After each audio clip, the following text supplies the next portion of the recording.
கர்த்தாவே நன்றி செலுத்துகிறோம். இப்பொழுது சுவாமி எல்லாரையும் உங்களுடைய தாழ்மையாக உங்களுடைய பாதத்தில் கொடுக்கிறோம். சுவாமி ஒவ்வொரு நிமிஷமும் உங்களுடைய பாதத்தை நாங்கள் உட்கார்ந்து நீங்க பேசுகிறதே நாங்கள் கேட்கிற கர்த்தாவே.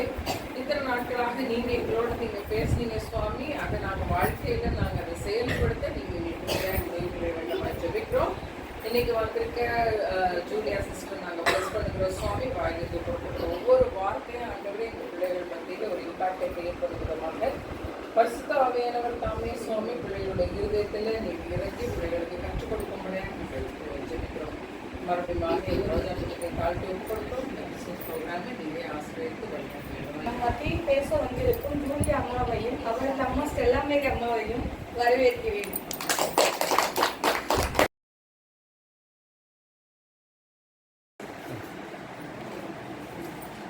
மஞ்சுளா அக்கா ஒரு சில வார்த்தைகள் பேசுவார்கள். ரோஜா கூட்டத்து மக்கள் அனைவருக்கும் வணக்கம். இந்த ரோஜா கூட்டத்து மக்கள் என்ன சொல்றாரு, நல்லது மட்டும்தான் செய்யறாரு, சொன்னேன் அதெல்லாம் சொல்லியிருக்காரு. அக்கா இந்த ரோஜா கூட்டத்து மக்களை இருக்காங்கன்னா அவங்களோட அந்த தாய் அன்பு இறை அன்பு. ஸ்பெஷல் சாங் ரோஜா கூட்டத்து மக்கள் எல்லாரும் பாடுவாங்க. செய்ய நினைத்தது அது தடைபடாது. என் தேவன் என்னை ஆசீர்வதித்தால் தடுப்பது யாரு? என் கர்த்தர் செய்ய நினைத்தது அது தடைபடாது. என் தேவன் என்னை ஆசீர்வதித்தால் தடுப்பது யாரு? என் தேவனால் நான் உயருவேன், என் தேவனால் நான் பெருகுவேன், என் தேவனால் நான் உயருவேன், என் தேவனால் நான் பெருகுவேன். நிச்சயம் நடக்கும், நிச்சயம் நடக்கும், சுற்றி உள்ள கண்கள் அதை பார்க்கும். என்னை சுற்றி உள்ள கண்கள் அதை பார்க்கும். நான் கலங்கி நின்ற போது கலங்காதே என்றாரே. நான் கலங்கி நின்ற போது நான் இருக்கிறேன் என்றாரே. நான் கலங்கி நின்ற போது கலங்காதே என்றாரே. நான் கலங்கி நின்ற போது I am with you என்றாரே. கரப்பிடித்து நான் உன்னை விட்டு விலகேன், நான் உன்னை என்று கைவிடேன் என்றாரே. கரப்பிடித்து நான் உன்னை விட்டு விலகேன், நான் உன்னை என்று கைவிடேன் என்றாரே. என் தேவனால் நான் உயருவேன், என் தேவனால் நான் பெருகுவேன், என் தேவனால் நான் உயருவேன், என் தேவனால் நான் பெருகுவேன். நிச்சயம் நடக்கும், நிச்சயம் நடக்கும், சுற்றி உள்ள கண்கள் அதை பார்க்கும். என்னை சுற்றி உள்ள கண்கள் அதை பார்க்கும். நான் முடியாது என்ற போது முடியும் என்றாரே. நான் மனம் தளர்ந்த போது எடுக்கொள் என்றாரே. நான் முடியாது என்ற போது don't give up என்றாரே. நான் மனம் தளர்ந்த போது come on try again என்றாரே. கர்த்தர் என் அருகில் நின்று நான் உனக்காய் யாவும் செய்வேன், உன் வேலை பார்த்துக் கொள்வேன் என்றாரே. கர்த்தர் என் அருகில் நின்று நான் உனக்காய் யாவும் செய்வேன், உன் தேவை பார்த்துக் கொள்வேன் என்றாரே. என் தேவனால் நான் உயருவேன், என் தேவனால் நான் பெருகுவேன், என் தேவனால் நான் உயருவேன், என் தேவனால் நான் பெருகுவேன். நிச்சயம் நடக்கும், நிச்சயம் நடக்கும், சுற்றி உள்ள கண்கள் அதை பார்க்கும். என்னை சுற்றி உள்ள கண்கள் அதை பார்க்கும்.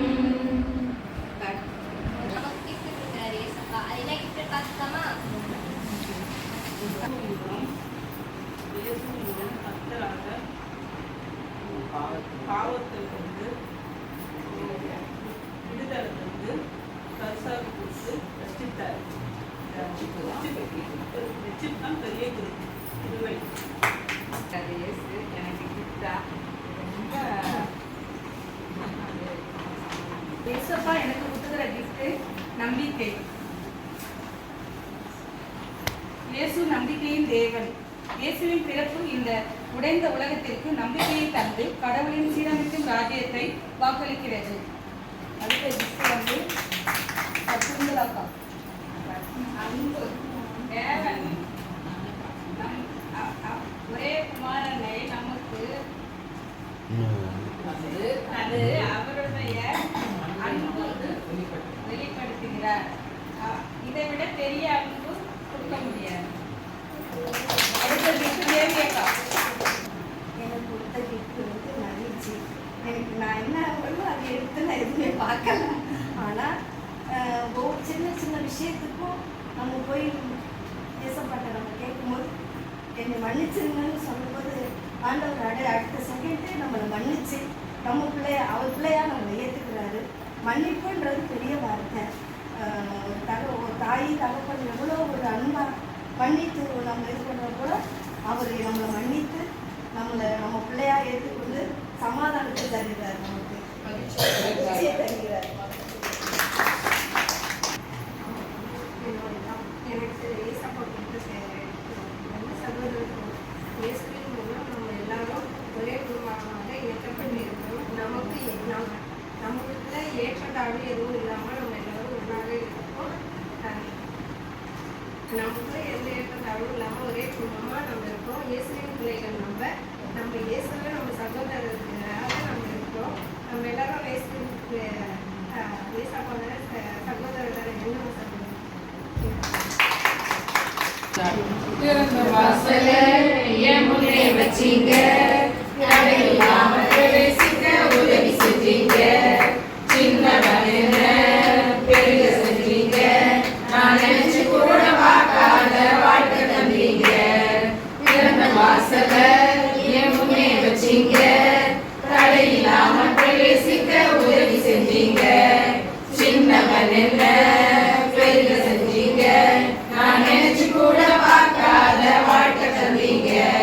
நன்றி நன்றி நன்றி தேவா, நன்றி நன்றி இயேசு ராஜா, நன்றி நன்றி நன்றி தேவா, உங்க கிருபைகளை மகிழ்கிறோம் நாதா.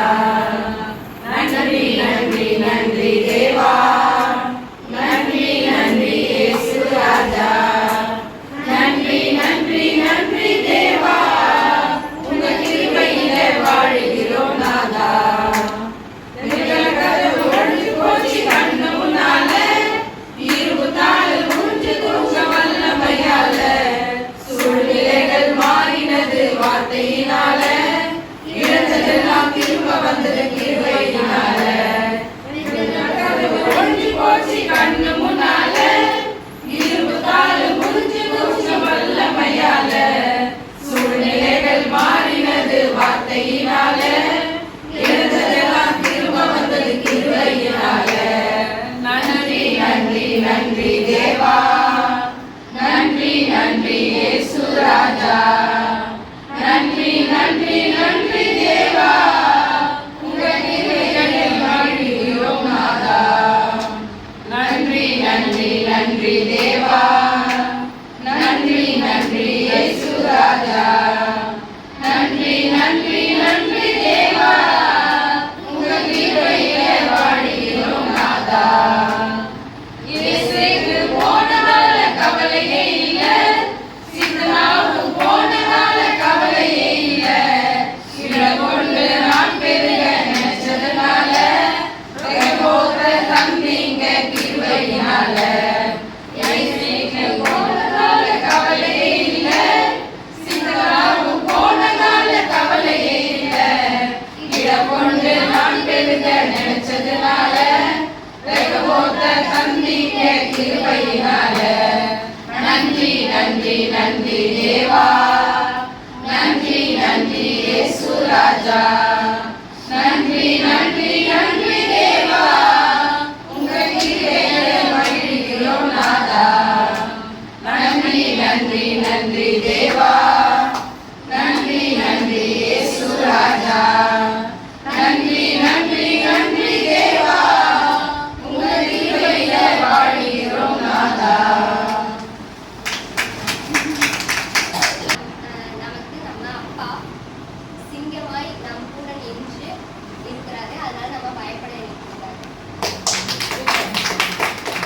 ரிஸ்பாக்கு அடுத்ததா சாம்வேல். அவருக்கு கிடைச்ச கிஃப்ட் பாதுகாப்பு.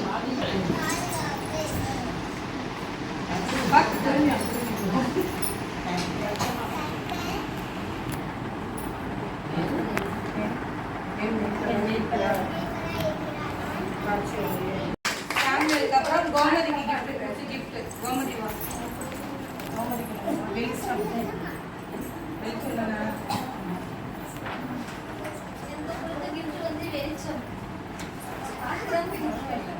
ஒளி இயேசுவின் உலகத்தின் ஒளி நம்முடைய இருட்டான வாழ்க்கையில்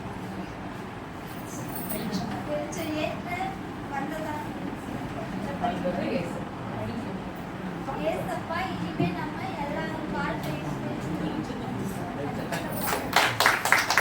அடுத்ததான் வர்றது மேரி அக்கா. நமக்கு எல்லாம் கட்டுகளில் இருந்து விடுதலை கொடுத்தார். நம்ம பரம்பரை வியாதி சாபம் வழுக்கங்கள் எல்லாம் ஒரு கட்டுதான். இயேசு எல்லா கட்டுகளையும் முடித்து விடுதலை கொடுப்பார்.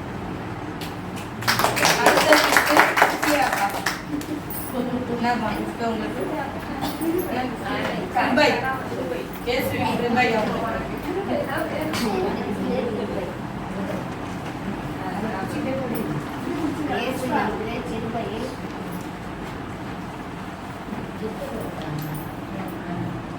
நமக்கு தகுதி இல்லாமல் இருந்தாலும் அவர் நம்ம நல்ல அன்பு வச்சுட்டாரு. நம்மை பத்திரமா பாதுகாப்பாரு. இதுதான் நம்ம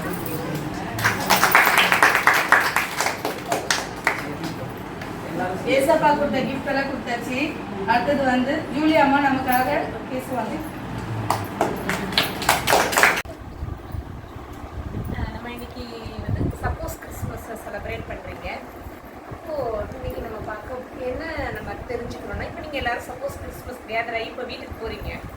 வீட்டுக்கு போனோடனே உங்கள் வீட்டில் உங்களை கேட்பாங்க, இயேசு எப்போ பிறந்தாரு, எதுக்காக பிறந்தாரு, இயேசு பிறந்திருக்காருன்னு சொல்லி எல்லாம் நீங்கள் செலிப்ரேட் பண்ணிட்டு வந்தீங்கல்ல, என்னத்துக்காக பிறந்திருக்காரு அவர் வந்து என்ன செஞ்சாரு அப்படின்லாம் கேட்கும்போது, போனோம், நாங்கள் செலிப்ரேட் பண்ணோம், டான்ஸ் ஆடணும், பாட்டு பாடணும், ஸ்கிட் பண்ணணும், நாங்கள் வந்து ஒரு இது கொடுத்ததை நாங்கள் படித்தோம், சொன்னோம், அதுதான் அப்படின்னு சொல்லிட்டு போகிறதுக்கு இல்லை. இந்த வருஷம் டிஃப்ரெண்ட்டாக ஏன் பிறந்தாரு, எதுக்காக வந்தார், அவர் வந்ததுனால நம்மளுக்கு என்னென்ன நடந்திருக்கு, அவரை நம்ம ஏற்றுக்கொண்டால் நீங்கள் ரட்சிப்புன்னு பேனர் எடுத்து காட்டுறீங்கல்ல, அவரை அந்த ரட்சிப்புன்றது என்ன, கிருபைன்னு ஒரு பேனர் எடுத்து காட்டுறீங்கல்ல, அதுதான் என்ன, அந்த மாதிரி இயேசுடைய பிறப்பை குறித்து தான் பார்க்க போகிறோம். எப்போ பிறந்தாரு, எப்படி எத்தனை ஆண்டுகளுக்கு முன்பாக ஒரு தீர்க்கதரிசியால் அவர் பிறக்க போறாருன்னு சொல்லப்பட்டது, சொன்னதை எப்படி எங்க நிறைவேறிச்சு, அப்போ எதுவுமே தெரியாம பிறக்க போறாருன்ற காரியத்தை ஏசையா தீர்க்கதரிசிய எழுத சொல்றாரு. ஆனா ஏசையாவுக்கு தெரியாது என்ன நம்ம எழுதுறோம்ன்றது. ஏசையாவுக்கு தெரியாது.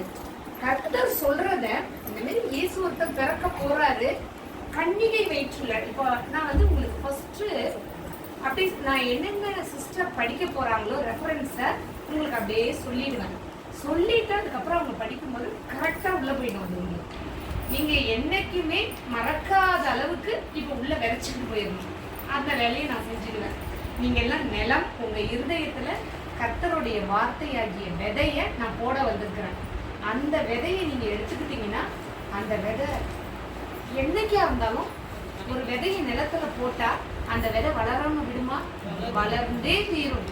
அது முண்டிக்கிட்டு வரும். அந்த சூரிய வெளிச்சம், தண்ணி இதெல்லாம் ஊத்த ஊத்த அது அப்படியே வெளியில வரும். அந்த மாதிரிதான் என்னைக்காவது ஒரு நாள் கூட அன்னைக்கு ஜூலி சிஸ்டர் வந்து நம்ம கூட இயேசு இதுக்காக தான் வந்தாரு, இந்த ஊர்ல பிறந்தாரு, இப்படி கன்னி மரியாள் கிட்ட இது பண்ணாரு, இந்த காரியங்கள்லாம் சொன்னாங்கல்ல. உங்களை யாரும் கேட்டா நீங்க சொல்லணும். எந்த வீட்டுல நீங்க ஒர்க் பண்ண போறீங்களோ, எல்லாம் கிறிஸ்துமஸ் கொண்டாடுறாங்க, என்னத்துக்கு அவர் பிறந்தாரு, அதுவும் ஏன் மனுஷனா பிறக்கணும், மனுஷனா என்னத்துக்கு பிறக்கணும், அவர் கடவுள், அவர் கடவுளா இருந்தவர் ஏன் வந்து இப்ப வந்து மனுஷனா பிறந்தாரு அப்படின்னு சொல்லிட்டு கேட்பாங்க. அப்போ அதெல்லாம் தான் நம்ம இன்னைக்கு தெரிஞ்சுக்க போறோம். எவ்வளவு ஷார்ட்டா சொல்லணுமோ, எவ்வளவு உங்களுக்கு புரியுற மாதிரி சொல்லணுமோ நான் சொல்றேன். ஆனா கண்டிப்பா ஆவியானவர் உங்களுக்கு புரிய வச்சுக்குவாருன்றதுல நான் ரொம்ப ப்ரேயரோட தான் உங்ககிட்ட வந்திருக்கிறேன். கண்டிப்பா உங்களுக்கு புரியும். புரியாமல் போகவே போகாது. ஏசாயா தீர்க்க தரிசன புஸ்தகம் சிஸ்டர் 7th சாப்டர் 7வது அதிகாரத்தில் நீங்கள் நோட் கூட பண்ணிக்கிங்க. பைபிள் வாங்குறப்போ இதை எடுத்து இது இருக்குதான்னு நான் சொன்னது இருக்குதான்னு நீங்கள் அப்புறம் நீங்கள் அதை பார்த்துக்குங்க. நான் என்ன நான் பாட்டுன்னு சொல்லிட்டு போயிட்டு நீங்கள் பாட்டு கேட்டுட்டு இல்லாமல் போயிடக்கூடாதுன்னு அதனால 7வது அதிகாரத்தில் 14வது வசனம் சிஸ்டர் படிப்பாங்க. ஆதலால் ஆண்டவர் தாமே உங்களுக்கு ஒரு அடையாளத்தை கொடுப்பார். இதோ ஒரு கன்னிகை கர்ப்பவதியாக்கி ஒரு குமாரனை பெறுவாள். அவருக்கு இம்மானுவேல் என்று பெயரிடுவாள். கன்னிகை இப்போ நம்ம எல்லாருமே லேடிஸ் தான். நம்ம திருமணம் ஆகியிருக்கிறோம், குழந்தை பெற்றிருக்கிறோம். ஆணோடைய வித்து இல்லாம ஆணோட நம்ம உறவு இல்லாம நம்மளுக்கு குழந்தை பிறந்திருக்கா இல்லை. ஆனா இங்க படிச்சாங்கல்ல சிஸ்டர், நான் திரும்பவும் அதை உங்களுக்கு இன்னும் நல்லா கேட்கணுன்றதுக்காக இன்னும் புரிஞ்சுக்கணுன்றதுக்காக, ஆதலால் ஆண்டவர் தாமே உங்களுக்கு ஒரு அடையாளத்தை கொடுப்பார். இதோ ஒரு கன்னிகை கர்ப்பவதியாகி ஒரு குமாரனை பெறுவாள். அவருக்கு இம்மானுவேல் என்று பெயரிடுவார்கள். இந்த காரியத்தை பல நூற்றாண்டுகளுக்கு முன்பாகவே ஏசியா கிட்ட இப்படி ஒருத்தர் பிறக்க போறாரு, கன்னி பொண்ணு கிட்ட பிறக்க போறாரு, அவருக்கு பேரு இப்படி இம்மானுவேல்னு வைக்கணும்னு தூதர் இப்படி ஏசையாவை எழுத வச்சுட்டார். ஃபர்ஸ்ட் எழுதிட்ட பிற்பாடு அதுக்கப்புறம் பல நூற்றாண்டுகளுக்கு கழிச்சுதான் இயேசு பிறக்கிறது நிறைவேறுது. பழைய ஏற்பாட்டுன்ற காலத்துல கர்த்தர் ஒரு தீர்க்கதரிசி கிட்ட, ஒரு மனுஷன் தான் கர்த்தர் அவரோட பேசி இதை எழுத வைக்கிறார். இதெல்லாம் நிஜமாக நடந்த விஷயங்கள், எதுவும் கதை கிடையாது. ஏசையா உயிரோட வாழ்ந்த ஒரு மனிதர், அவர்கிட்ட பேசினாரு, பேசி இதை எழுதுப்பான்னு. ஆனா அவர் பார்க்கல. இப்ப நம்மளாம் இயேசு பிறந்ததை நம்ம நேர்ல பார்க்காட்டியும் ரிட்டர்ன்ல இருக்கு, நம்மளுக்கு எழுதி கொடுக்கப்பட்டிருக்கு, நம்மளுக்கு தெரியுது. ஆனா இயேசுவுக்கு தெரியாது, சொல்றாருன்னு அவர் எழுதுறாரு. அது எவ்வளவு ஒரு பாருங்க, நம்மெல்லாம் வந்து வாக்கியவான்கள், நம்மளுக்கு தெரியுது, இங்க இருக்கு, ப்ரூஃப் இருக்கு. இப்ப பிறந்தது நம்மளுக்கு தெரியும், இந்த ஊர்ல இந்த இடத்துல பிறந்ததை நம்ம கேள்விப்பட்டிருக்கோம், அதை வச்சு நம்மளுக்கு தெரியும். ஆனா பிறக்க போறாருன்றத அவர் எழுதுறாரு, பிறந்தாருன்றது அவருக்கு தெரியாது, பிறந்ததை அவர் பார்க்கல. இதுதான் காரியம். அப்போ இயேசு மனிதனாக பிறந்தார். ஏன் பிறந்தார், எதுக்காக பிறந்தார்ன்றத இப்ப நம்ம சொல்ல போறோம். இயேசு ஏன் மனுஷனா பிறந்தார்னா, ஆதி ஆகமத்துல தொடக்க நூல்னுவாங்க பைபிள்ல, ஆர்சி பைபிள்ல தொடக்க நூல்னு இருக்கும். அதுல ஆதாம் ஏவாள்னு படைக்கப்பட்டாங்க. ஆதாம் மனைவி சொல்ல கேட்டு தோட்டத்துல இருக்கக்கூடிய விருட்சத்தை ஆண்டவர் புசிக்க கூடாதுன்ற ஒரு விஷயத்த இவர் வந்து மனைவியும் சாப்பிட்டுட்டு அவங்க கணவர்கிட்டையும் கொண்டு போய் கொடுத்து, அவங்களும் கெட்டது இல்லாம கணவனுக்கும் போய் அதை, அப்ப ரெண்டு பேரும் ஆண்டவர் சொன்ன வார்த்தைக்கு இப்ப வந்து இருக்கிற மாதிரி வாட்ஸ்அப்பு, ஃபேஸ்புக்கு, இன்ஸ்டாகிராமு, சினிமா, விபச்சாரம், சிகரெட்டு, குடி அதெல்லாம் அப்ப கிடையாது. அந்த மாதிரி எந்த பாவமுமே அவங்க செய்யல. அவங்க செஞ்சது ஆண்டவருடைய வார்த்தைக்கு ஒபே பண்ண. அந்த ஒபே பண்ணாததுனால ஆண்டவர் அதுல என்ன ஒரு ஒபேனா, ஏன் கீழ்படியாததை போய் ஏன் ஆண்டவர் இவ்வளவு பெரிய இஷ்யூ ஆக்கிட்டாரு? அதனால அவங்க நன்மை நீங்க அவங்க பிசாசு என்ன சொல்லுவான் எப்போதுமே, அப்படியே உண்மை சொல்ற மாதிரியே சொல்லி ஆனா அவன் பொய் தான் சொல்லுவான். ஆனா நம்மளுக்கு பாக்குறதுக்கு அவன் உண்மையதான் பேசுறா போல இருக்கும். அப்போ அத மாதிரிதான் வந்து பேசுவான் ஏவாள் கிட்ட.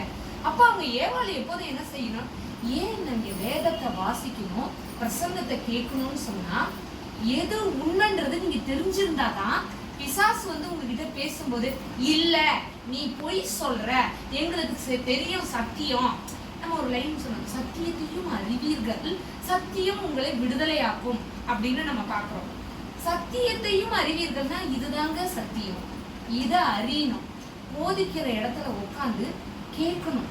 கேட்க கேட்க கேட்க பிசாசு, நம்ம நீங்க ஒரு இடத்துல வேலை பார்த்துட்டு இருக்கும்போது அங்க பிசாசு ஓதுவான், இதெல்லாம் இப்படி கிடையாது, இப்படியும் செஞ்சுக்கலாம், ஒன்றும் தப்பு இல்லை அப்படின்னு சொல்லும்போது, இல்லையே நம்மளுக்கு பைபிள்ல இப்படிதானே போதிக்கப்பட்டது, ஆண்டவர் சொன்னார்னு சொல்லியிருக்காங்க.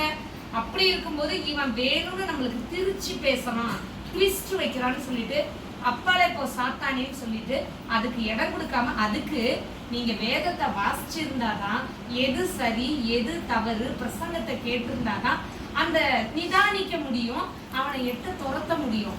இல்லைன்னா அவன் சொல்றது கரெக்டு தான் போல இருக்கு, சரி நம்ம அதை செய்வோமேன்னு நீங்க அந்த இடத்துல போய் நீங்க தள்ளப்பட்டுருவீங்க. அந்த காரியத்தை ஆண்டவருக்கு ஏற்றுவதுதான் நினைச்சுக்கிட்டு நீங்க போய் அதை செஞ்சிடுவீங்க. செஞ்சிட்ட பிற்பாடு அது பெரிய விளைவை கொண்டு போய் அதில் போய் நீங்க சிக்கிக்குவீங்க. அதுல போய் நீங்க சிக்கிக்கிட்ட பிற்பாடு அப்போ ஆண்டவர்கிட்ட ஏசப்பா என்னை காப்பாற்றுவேன்னு வருவீங்க. அப்போ சிக்காம இருக்கணும்னா இது நம்மளுக்கு தெரியணும். இத போதிக்கிற இடத்துல உட்காரணும், கேட்கணும். டெய்லி நம்ம காலையில டிஃபன் சாப்பிடுறோம், லஞ்சு, மத்தியானம், டின்னர். அந்த மாதிரி இதை படிக்கிறது, கேட்கறது ஆவிக்குரிய உணவு. நம்மளுடைய ஆவிக்கு இந்த உணவு தேவை. போனுக்கு எப்படி சார்ஜ் போட்டு சார்ஜ் ஏற்றிக்கிறீங்களோ அதே மாதிரி ஒவ்வொரு நாளும் ஒரு சின்ன பிரசங்கனாச்சும் ஆண்டவருடைய வார்த்தையை நீங்க கேட்கும்போது அது உங்களை நடத்தும். நீங்க காலையில ஒரு பிரசங்கத்தை சின்ன கிளிப்பிங்க, அந்த பிரசங்கத்தை போட்டுக்கிட்டே நீங்க பாத்திரம் தேய்ங்க, பிரசங்கத்தை கேட்டுக்கிட்டே மாபடிங்க, பிரசங்கத்தை ஸ்பீக்கர்ல ஆன் பண்ணி வச்சுட்டு மிஷின்ல இருந்து துணியை எடுங்க. நான் அப்படிதான் கேட்பேன். அதனாலதான் நான் உங்களுக்கு சொல்லி தரேன். உங்கள ஒரு ஆள் தான் நான். புரியுதுங்களா? நீங்க எப்படி எப்படி சூழ்நிலையில வந்திருக்கிறீங்களோ அதை மாதிரி அதை விட பெரிய சூழ்நிலையிலலாம் நான் பாதிக்கப்பட்டு அதுல இருந்து எழுந்திருச்சுதான் வந்து ஆண்டவரை பிடிச்சுக்கிட்டேன். இவர் தான் எனக்கு எல்லாமே. இவரால தான் நான் உங்ககிட்ட இன்னைக்கு பேசிக்கிட்டே இருக்கிறேன். எனக்கு கணவர் கிடையாது. என் கணவர் இறந்துட்டாரு. என் கணவர் வந்து படுகொலை செய்யப்பட்டார், வெட்டி படுகொலை செய்யப்பட்டாரு. இங்க இருக்கிற கோர்ட்டு கிட்ட பக்கத்துல அமலூர் ஸ்கூலுக்கு போற வழியில என் பொண்ணை போய் ஸ்கூல்ல பிக்கப் பண்ண போகும்பொழுது 2011 சாயங்காலம் 4:30 மணிக்கு 4:15 மணிக்கு என் பொண்ணை போய் கூப்பிட போனார் ஸ்கூல்ல. கூப்பிட்டுட்டு வரும்பொழுது கூப்பிட போகும்போதே வெட்டி படுகொலை செய்யப்பட்டாரு. அதுக்கப்புறம் இப்போ அந்த 2011 இருந்து இப்போ எனக்கு 13வது வருஷம். என் கணவர் இறந்து 13 வருஷம் ஆகுது. என் கணவர் இறக்கும்போது என் பொண்ணு படித்தது 12 வயசு. என் பொண்ணுக்கு என் பொண்ணு வந்து 8th படிச்சுக்கிட்டு இருந்தாங்க. 7th முடிச்சுட்டு 8th போனது. 8th போன குவார்டர்லி டைமில் தான் அப்போதான் என்னுடைய கணவர் இறந்துட்டாரு. எனக்கு ஒரே ஜீவாதாரம் இதுதான். இவரை தேடுவேன், இவர்கிட்ட ஜெபிப்பேன். எங்கள் அம்மா முன்னிலையிலே சொல்கிறேன். எங்கள் அம்மா கிட்ட நான் எங்கள் கணவர் இறந்துட்ட பிற்பாடு எங்கள் அம்மா வீட்டோட நான் வந்துட்டேன். இறந்த அன்னைக்கு வெட்டின அன்னைக்கு நைட்டே எங்கள் அம்மா வீட்டுக்கு என் பிள்ளைய பிடிச்சிக்கிட்டு நான் வந்துட்டேன். என் பிள்ளை இந்த மாதிரி இந்த அளவுக்கு 12 வயசு நான் சொல்லி 8th முடிச்சு 9th போயிருக்காங்க. அந்த கையோடு தான் என் வீட்டுக்கு நான் வந்தேன். ஆனால் எங்கள் அம்மா அப்பா கிட்ட நான் எனக்கு என் பிள்ளைய படிக்க வைங்க, எனக்கு உதவி செய்யுங்க அப்படின்னு சொல்லி நான் கேட்கவே இல்லை. என்னுடைய அப்பா பரலோக அப்பா, அவரை தான் நான் ஃபுல்லாக சார்ந்துருந்தேன். அவரை தான் நோக்கி பார்த்தேன். அவரை தான் நான் எல்லாத்துக்குமே அவர் தான். எனக்கு என்ன தேவையாக இருந்தாலும் நான் என்னுடைய கதவை அடிச்சுட்டு நான் ஒர்ஷிப் பண்ணுவேன். என்னுடைய இப்போ மர்டர் வழக்கு, இந்த கொலை வழக்கு, இதுக்கெல்லாம் கேஸு, கோர்ட்டு, போலீஸ் ஸ்டேஷன் எல்லா இடமும். இப்போ ஒரு வெட்டப்பட்ட சூழ்நிலை அப்படின்னா, இப்போ ஒரு கணவர் வெளியே போறாரு, வெளியே போய் 10 நிமிஷத்துல இறந்துட்டாரு, வெட்டிட்டாங்கன்னு சொன்னா எப்படி இருக்கும் யோசிச்சு பாருங்க. அதுல இருந்து நான் வெளியே வர்றதுக்கு பல வருஷங்கள் எடுத்தது. அதுக்கப்புறம் மன அழுத்தத்துக்குள்ள நான் போனேன். ஆனா இவர் என்னை ஆற்றினாரு, தேற்றிட்டாரு. இவங்களால எனக்கு வந்து எங்க அப்பாவும் வீட்டுல அம்மா அப்பா 2 பேருமே இருந்தாங்க. இதுல ஒரு பெரிய விஷயம், எங்க அம்மா அப்பாவுக்கு நான் ஒரே பொண்ணு, வேற எந்த பிள்ளைங்களும் கிடையாது. அப்படிப்பட்ட சூழ்நிலை. எங்க அப்பா எப்படி நம்ம பேத்தியை வேற படிக்க வைக்கணும், எப்படி கல்யாணம் பண்ணணும், என்ன பண்ண போறோம். எங்க அப்பா ரிட்டையர்டு. அப்போ என்ன பண்ண போறோம்னு அவர் சொந்து உட்காந்துட்டாரு. இவங்க தைரியமே இல்லாதவங்க. இவங்க எதுக்கே தானே இப்போ எல்லாமே சொல்றேன். நான் மறைவா எதுவுமே பேசுறேன். இவங்க எல்லாமே பயப்படுவாங்க, எல்லாமே இது பண்ணுவாங்க. ஆனா நான் எதுக்கும் பயப்படலை. எங்க கணவர் டெத்து இதுல கூட ப்ரேடம் படுக்க வச்சு எல்லாம் போஸ்ட்மார்ட்டம் பண்ணி எல்லாம் வந்த பிற்பாடு அப்போ எல்லாரும் ஐயோ இவங்க சர்ச்சுன்னு போவாங்களே. அப்போ நான் இறுதியாண்டவர் கோயில் பசிலிக்கா இருக்கிறீங்க, அங்கே ப்ரேயர்லாம் கண்டக்ட் பண்ணேன். அங்கே செசிலி சிஸ்டர்னு ஒருத்தவங்க இருந்தாங்க. தாமஸ் ஃபாதர் அந்த பீரியட்ல இருந்தாரு. அந்த பீரியட்ல அங்கே நான் வந்து இறையிறக்கத்தின் ஜெபமாலை நடத்துவேன். நான் போய் ஜெபம் பண்ணிட்டு இருப்பேன். எங்கள் வீட்டுக்காரு வெட்டிட்டு அந்த செவ்வாய்க்கிழமை வந்து நான் போய் ப்ரேயர் கண்டக்ட் பண்ணிட்டு வந்துட்டேன். புதன்கிழமை ஒரு நாள் விட்டுட்டு எங்கள் வீட்டுக்கார் வெட்டினது வியாழக்கிழமை சாயங்காலம். அதுக்கப்புறம் நான் போக முடியல. ஏன்னா வண்டியை எடுத்துக்கிட்டு நான் போய் சர்ச்சுக்கு போகிறதுக்கு கூட எனக்கு பாதுகாப்பு இல்லை. அதனால நான் வெளியே போக முடியல. எனக்கு லாயர் ஸ்டேஷன்ல எல்லாம் நீங்கள் வெளியில் போகாதீங்க. சர்ச்சுக்கு கூட எனக்கு போகிறதுக்கு முடியாத ஒரு சூழ்நிலை. எங்கள் வீட்டுக்கு பக்கத்துலேயே ஸ்டேஷன்லேருந்து சைபர் பிரான்ச்சு எல்லாரும் வந்து ஒரு 10 போலீஸ் உட்காந்துருப்பாங்க எங்கள் வீட்டு பக்கத்துலேயே. யார் வராங்க போகிறாங்க என்ன நடக்குது இந்த மாதிரிலாம் ஒரு சூழ்நிலை. அப்படிலாம் இருந்து தான் கடந்து வந்திருக்கிறேன். என் பொண்ணு இன்னைக்கு வந்து கர்த்தருடைய கிருபையினால எம்எஸ் சர்ஜன் இந்திரா காந்தி கதிர்காமத்தில் இப்போ பிஜி பண்ணிட்டு இருக்காங்க. ஆண்டவர் அதை செஞ்சார். நான் பெரிய டேலண்ட்டு கிருபன்னு சொன்னீங்க ஒரு படிச்சீங்கல்ல, தகுதியே இல்லாதவனுக்கு கொடுக்கப்படுறது தான் கிருபை. நம்மளுக்கு எந்த தகுதியும் கிடையாது, அதுக்கான பாத்திரமும் நம்மளுக்கு கிடையாது. அவர் நம்ம மேல அன்பு பாராட்டி செய்யறது தான் கிருபை. அப்போ நான் உங்களுக்குலாம் என்ன சொல்றேன்னா, இப்போ என்னுடைய லைஃப் ஒரு சும்மா அது ஒரு கிளிப்பிங்காக நான் சொல்லிட்டேன். நான் வந்து எப்படி எனக்கு எங்கள் வீட்டில் புருஷன் இருக்கிறாரா, இல்லை எனக்கு வருமானம் ஆம்பளை வந்து சம்பாரிச்சு கொண்டு வந்து கொடுக்குறது இருக்கா, எதுவுமே கிடையாது. எனக்கு ஒரே பொண்ணு தான். என்னுடைய ஒரே பொண்ணு அமலோற்புரத்தில் படிக்க வச்ச. எங்கள் வீட்டுக்காரர் இறந்துட்டோடனே அமலோற்புரத்தில் என்னால் ஃபீஸ் கட்ட முடியல. ஃபீஸ் கட்ட முடியாதுலன்னும் போது நானும் எங்கள் அப்பா அம்மா கிட்ட கூட ஃபீஸ் கட்டுங்கன்னு நான் சொல்லலை, கேட்கல. ஏன்னா எனக்கு கர்த்தர் பரலோக அப்பா இருக்கும்போது நாம போய் நம்ம ஃப்ளஷ்ல பிறந்தவங்க கிட்ட நம்ம போய் பாரமா நிக்க கூடாது. ஏன்னா எங்க அப்பா என்ன பாரமா நினைச்சிட கூடாது. இவ வேற விடோ ஆயிட்டு வந்து நம்ம வீட்டுல உட்காந்துட்டு நம்ம வந்து ரிட்டையர்ட் ஆகி நம்மளுக்கு வர்ற பென்ஷன்ல நம்ம சாப்பிட்டுக்கிட்டு இருக்கோம், இவளுக்கு நம்ம எப்படி செய்யறது என்ன செய்யறதுன்னு நினைச்சிடக்கூடாது. அப்போ நம்மளை படைச்ச தேவனுக்கு தெரியும், நம்மளோட வாழ்க்கையில நடந்த காரியங்கள் கர்த்தருக்கு தெரியாம இல்லை, எல்லாமே நடந்தது. ஒரு விஷயம் சொல்ற பதிவு பண்றீங்க, கர்த்தர் ரொம்ப நல்லவர். God is good all the time. நம்மளுடைய அறியாமை தெரியாததனம் நம்மளுக்கு நம்மளா செய்யற தவறுகள் இதனாலதான் நம்ம வாழ்க்கையில பிரச்சனை வருது ஒழிய கர்த்தரால பிரச்சனையே கிடையாது. கர்த்தர் ரொம்ப ரொம்ப நல்லவர். நான் என்ன சொல்றேன்னா, எங்க வீட்டுக்காரர் டெத் இருக்கும்போது ஐயோ இவங்க சர்ச்சுக்கு போவாங்க, இவங்க பிரேயர்லாம் கண்டக்ட் பண்ணுவாங்க, கடவுளுக்கு கண்ணு இல்லையா, ஏன் இப்படி நடந்துச்சு, இவங்க வாழ்க்கையில ஏன் இப்படி நடந்துச்சு அப்படி சொல்லி பேசினாங்க. அப்ப நான் சொன்னேன், யாரும் அப்படி பேசாதீங்க, கர்த்தர் ரொம்ப நல்லவருங்கன்னு சொல்ற பாடி படுக்க வச்சிருக்காங்க.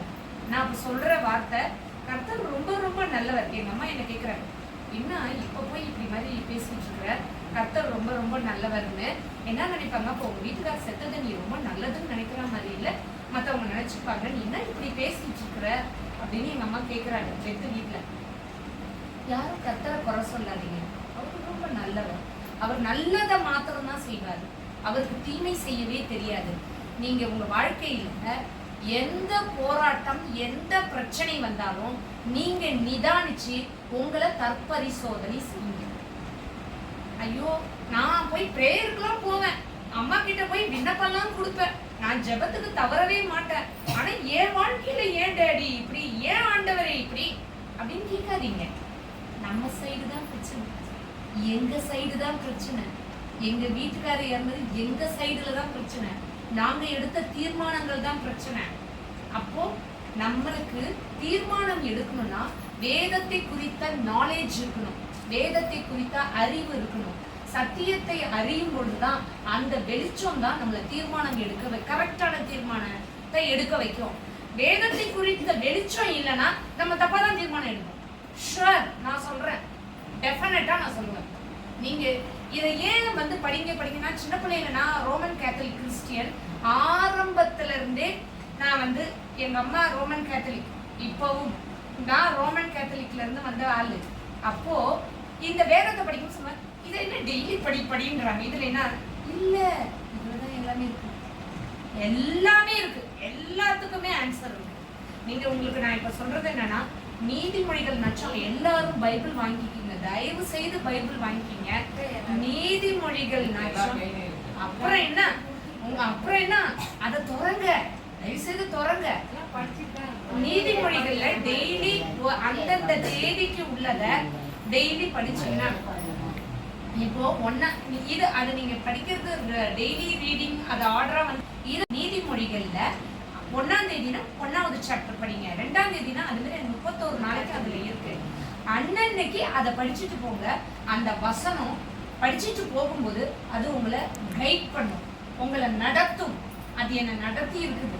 நான் உங்ககிட்ட சொல்றேன்னா, நான் பிராக்டிஸ் பண்ணாம அனுபவிக்காம அதுல நடந்து பார்க்காம உங்ககிட்ட வந்து சொல்லல.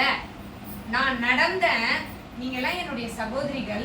நீங்களும் ஒவ்வொரு சூழ்நிலையில பாடுகள்ல என்கிட்ட வந்து இன்னைக்கு இது மெசேஜ் கொடுக்கறதுக்கு எனக்கு ஒரு நாள் முன்னால தான் சொன்னாங்க. அப்போ நான் வந்து உங்களுக்கு செய்தி கொடுக்கறதோட நான் ரொம்ப சந்தோஷத்தோட வந்தேன். ஏன்னா நான் அந்த மாதிரி ஒரு பெரிய பெரிய போராட்டத்துல எல்லாம் கடந்து வந்ததுனால அந்த மாதிரி பாடுள்ள பிள்ளைங்கள்கிட்ட தான் நான் போய் பேசணும்னு சொல்லி ஆண்டவர்கிட்ட பல வருஷங்களுக்கு முன்னாடி ஜெபிச்சிருந்தேன். என் ஆண்டவரே, விதவையான பிள்ளைங்களோட நான் இதை பேசணும், அவங்களுக்கு தான் அவங்களுடைய வலி என்னன்னு எனக்கு தெரியும். கணவனால கைவிடப்பட்டவங்க கிட்ட பேசணும்னு நான் ஜெபிச்சிருந்தேன். அவங்களுடைய வலி, அவங்களுடைய ஃபீலிங்ஸ், அவங்களுடைய எல்லா எண்ணங்களும் நான் அனுபவிச்சதுனால உங்ககிட்ட பேச என்னை கூப்பிட்டோன்னே, ஆண்டவரே எனக்கு நான் கேட்டதை எனக்கு கொடுத்துட்டீங்களா ஆண்டவரேன்னு உங்க பிளேஸ்க்கு நான் வரும்போது ரொம்ப ஹாப்பியா வந்தேன்.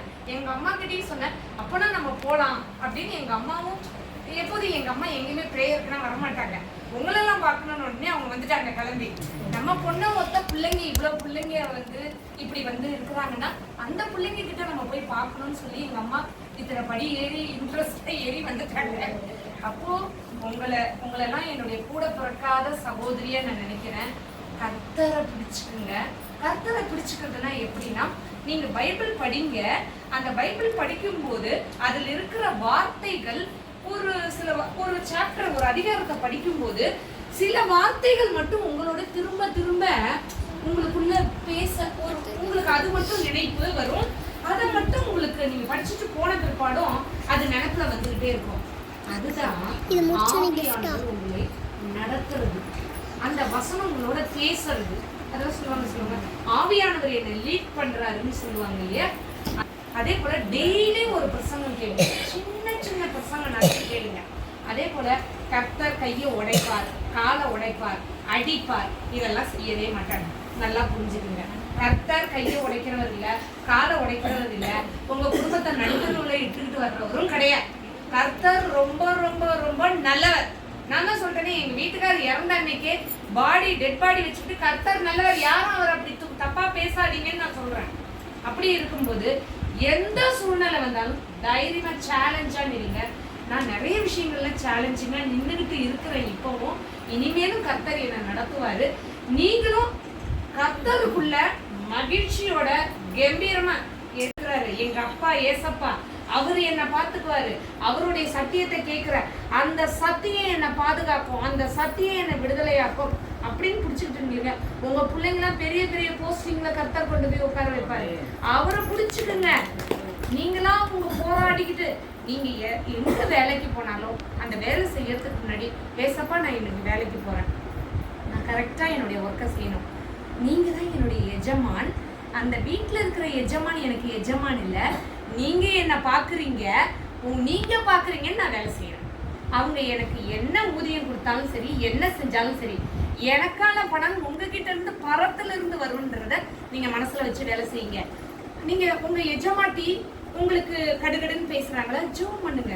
என்ன சொல் காலையில, எங்க எஜமாட்டி இப்படிதான் ஏசப்பா, அவங்கள விட்டுருங்க, நீங்க தான் எங்க எஜமான், அவங்க இருந்த இதை நீங்க மாத்துங்க அப்படின்னு காலையில சொல்லிட்டு கேஷுவலா உங்க எஜமாட்டி அப்படியே கடுகடுன்னு பேசினாலும் சரி, வல்லுவல்லுன்னு புரிஞ்சாலும் சரி, ஏசப்பா உங்ககிட்ட அப்படியே ஒப்படைக்கிறேன், ஏசப்பா உங்ககிட்ட ஒப்படைக்கிறேன் அப்படின்னு ஒப்படைச்சிடுங்க. அப்படியே சொல்லிடுங்க, ஏசப்பா அவங்க எனக்கு இப்படி பேசுறாங்க, ஆனா நீங்க தப்பு பண்ணாம கரெக்டா உங்க ஒர்க்கை பண்ணும்போது அப்படி நீங்க ஃபேஸ் பண்ணும்போது, ஏசப்பா எனக்கு நான் இந்த தப்பே பண்ணல, இவங்க இப்படி நினைக்கிறாங்க, உங்ககிட்ட ஒப்பு கொடுக்குறேன் அப்படின்னு எல்லாத்தையும் அப்படியே நீங்க ஒப்பு கொடுத்தீங்க. அந்த மாதிரி கொடுத்து நீங்க டீல் பண்ணீங்கன்னா கர்த்தர் உங்களுக்காக வழக்காடுவார், கர்த்தர் உங்களுக்காக யுத்தம் பண்ணுவார். நீங்க அமைதியா இருப்பீங்க. அவர்கிட்ட சொல்லிட்டா அந்த வீட்டு ஓனரே என்ன நினைப்பாங்க, ஐயோ இந்த பொண்ணு இப்பெல்லாம் நம்ம வந்து இந்த பொண்ணு இப்படி பண்ணாலும் அவங்களுக்கு கோபம் வராது. அவங்க வாய சிங்கத்தின் கெபியில தானியேல் முன்னால் சிங்கத்து வாயை பூட்டிட்டாரு. அந்த மாதிரி உங்க எஜமாட்டி வாயை பூட்டிடுவார். நீங்க என்ன சொல்லிட்டு இருக்கோங்க, ஏசப்பா நான் கரெக்டா என் வேலையை நான் பார்ப்பேன், அவங்க என்னை திட்டுறாங்கன்னா எல்லாத்தையும் உங்ககிட்ட கொடுத்துருவேன். இப்போ நான் எங்கேயாவது போய் பிரச்சனை கொடுக்க போனா எனக்கு அப்படியே சூப்பர் அப்படி இப்படி சொன்னாங்கன்னா, ஏசப்பா எல்லாமே உங்களுக்கு தான்.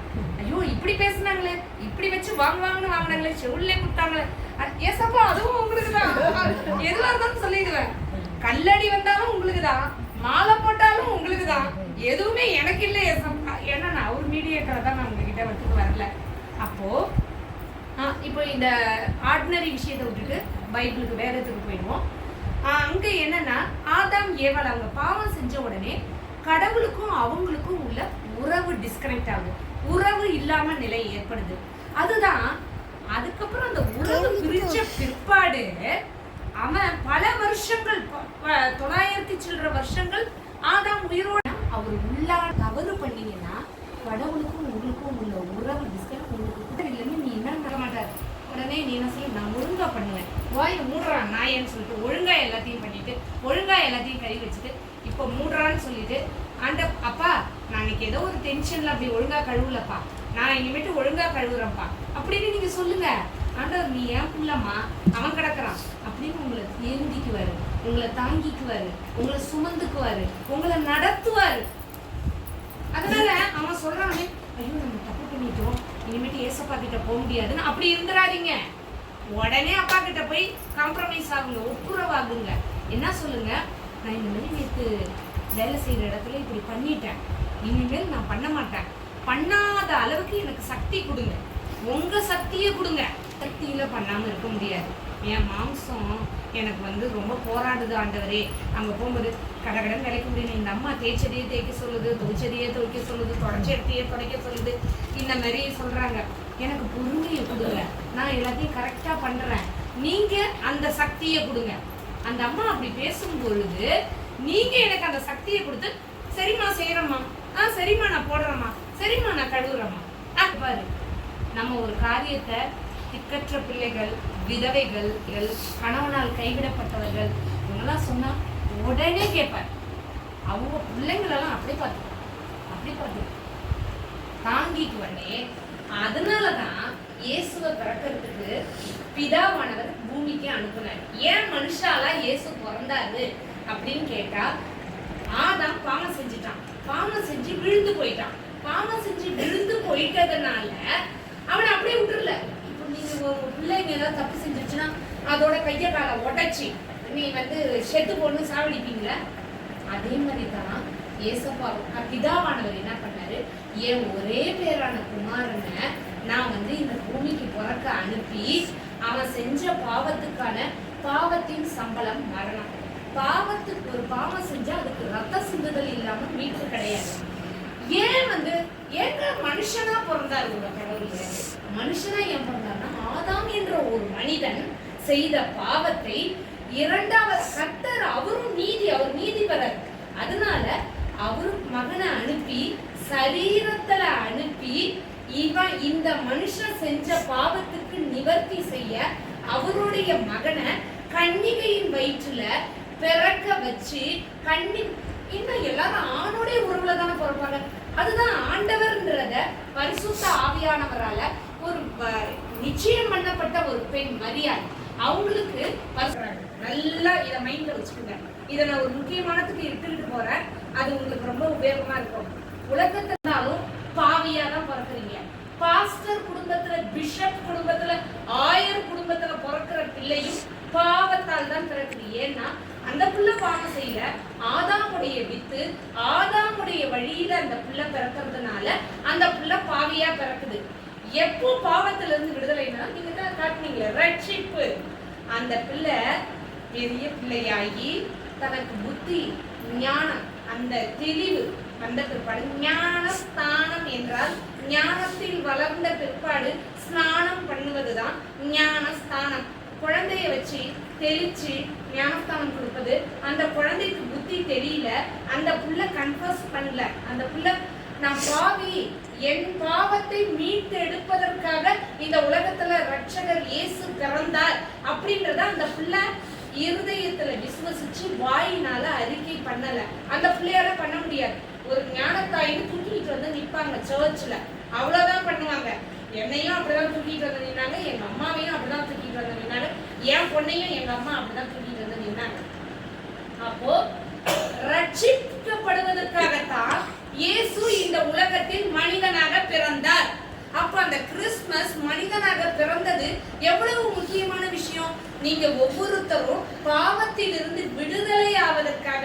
நீங்க சொன்னீங்களே சாபத்தில் இருந்து கட்டுகளில் இருந்து விடுதலை கிடைச்சதுன்னு சொல்லி விடுதலைன்னு சொல்லி வச்சு காட்டுனீங்களே, கரெக்ட். இயேசு பிறந்தது உங்க பாவம் என் பாவம், உங்க சாபம் என் சாபம், என் பாவ கட்டுகள், பில்லி சூனிய கட்டுகள், இன்னும் மாந்திரிக கட்டுகள் உங்க குடும்பத்திலேயோ என் குடும்பத்திலேயோ இருந்தா அதெல்லாம் அதிலிருந்து விடுதலையாக்கலாம். நீங்கள் இயேசுவை சொந்த இரட்சகராக நீங்க ஏற்றுக்கொண்டீங்கன்னா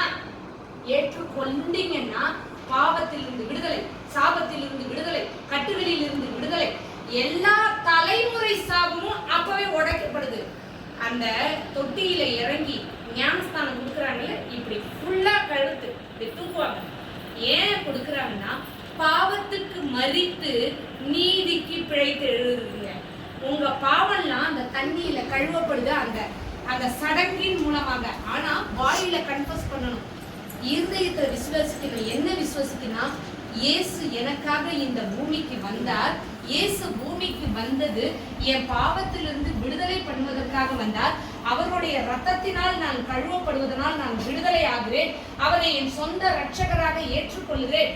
அவர் தான் எனக்கு ஆண்டவர் அப்படின்னு நீங்க டிக்ளேர் பண்ணும்போது உங்க தலைமுறை கட்டுகள், தலைமுறை சாபங்கள் எல்லாமே அப்படியே தூக்கி தம்சம் பண்ணிடுறாரு. முடிஞ்சு வச்சு சரிங்க, நாங்க ஞானஸ்தானம் எடுத்துட்டோம். இன்னும் எங்க குடும்பத்துல சூழ்நிலை மாறிய ஞானஸ்தானம் என்பது அந்த முதல் ஸ்டெப். நீங்க எடுத்த உடனே ஆவியானவர் உங்களுக்கு மேல வந்துருவார், உங்களுக்கு உள்ள வந்துட்ட பிற்பாடு நீங்கள் ஒரு சபைக்கு கண்டிப்பாக ஆவிக்குரிய சபைக்கு போய் உட்கார்ந்து போதனை கண்டிப்பா கேட்கணும். அது நான் உங்களை கேட்கிறேன் பார்த்து, வாரத்துல ஒரு நாள் நீங்க எல்லாரும் சாப்பிடுறீங்க. ஞாயிற்றுக்கிழமை மட்டும்தான் காலை டிஃபன், மத்தியானம் லஞ்ச், நைட் டின்னர் இதெல்லாம் சாப்பிடுறீங்க. டெய்லி சாப்பிடுறீங்க இல்ல? டெய்லியா ஆண்டவருடைய ஒரு வார்த்தை உள்ள போகணும். அதுதான் சரீரத்துக்கு.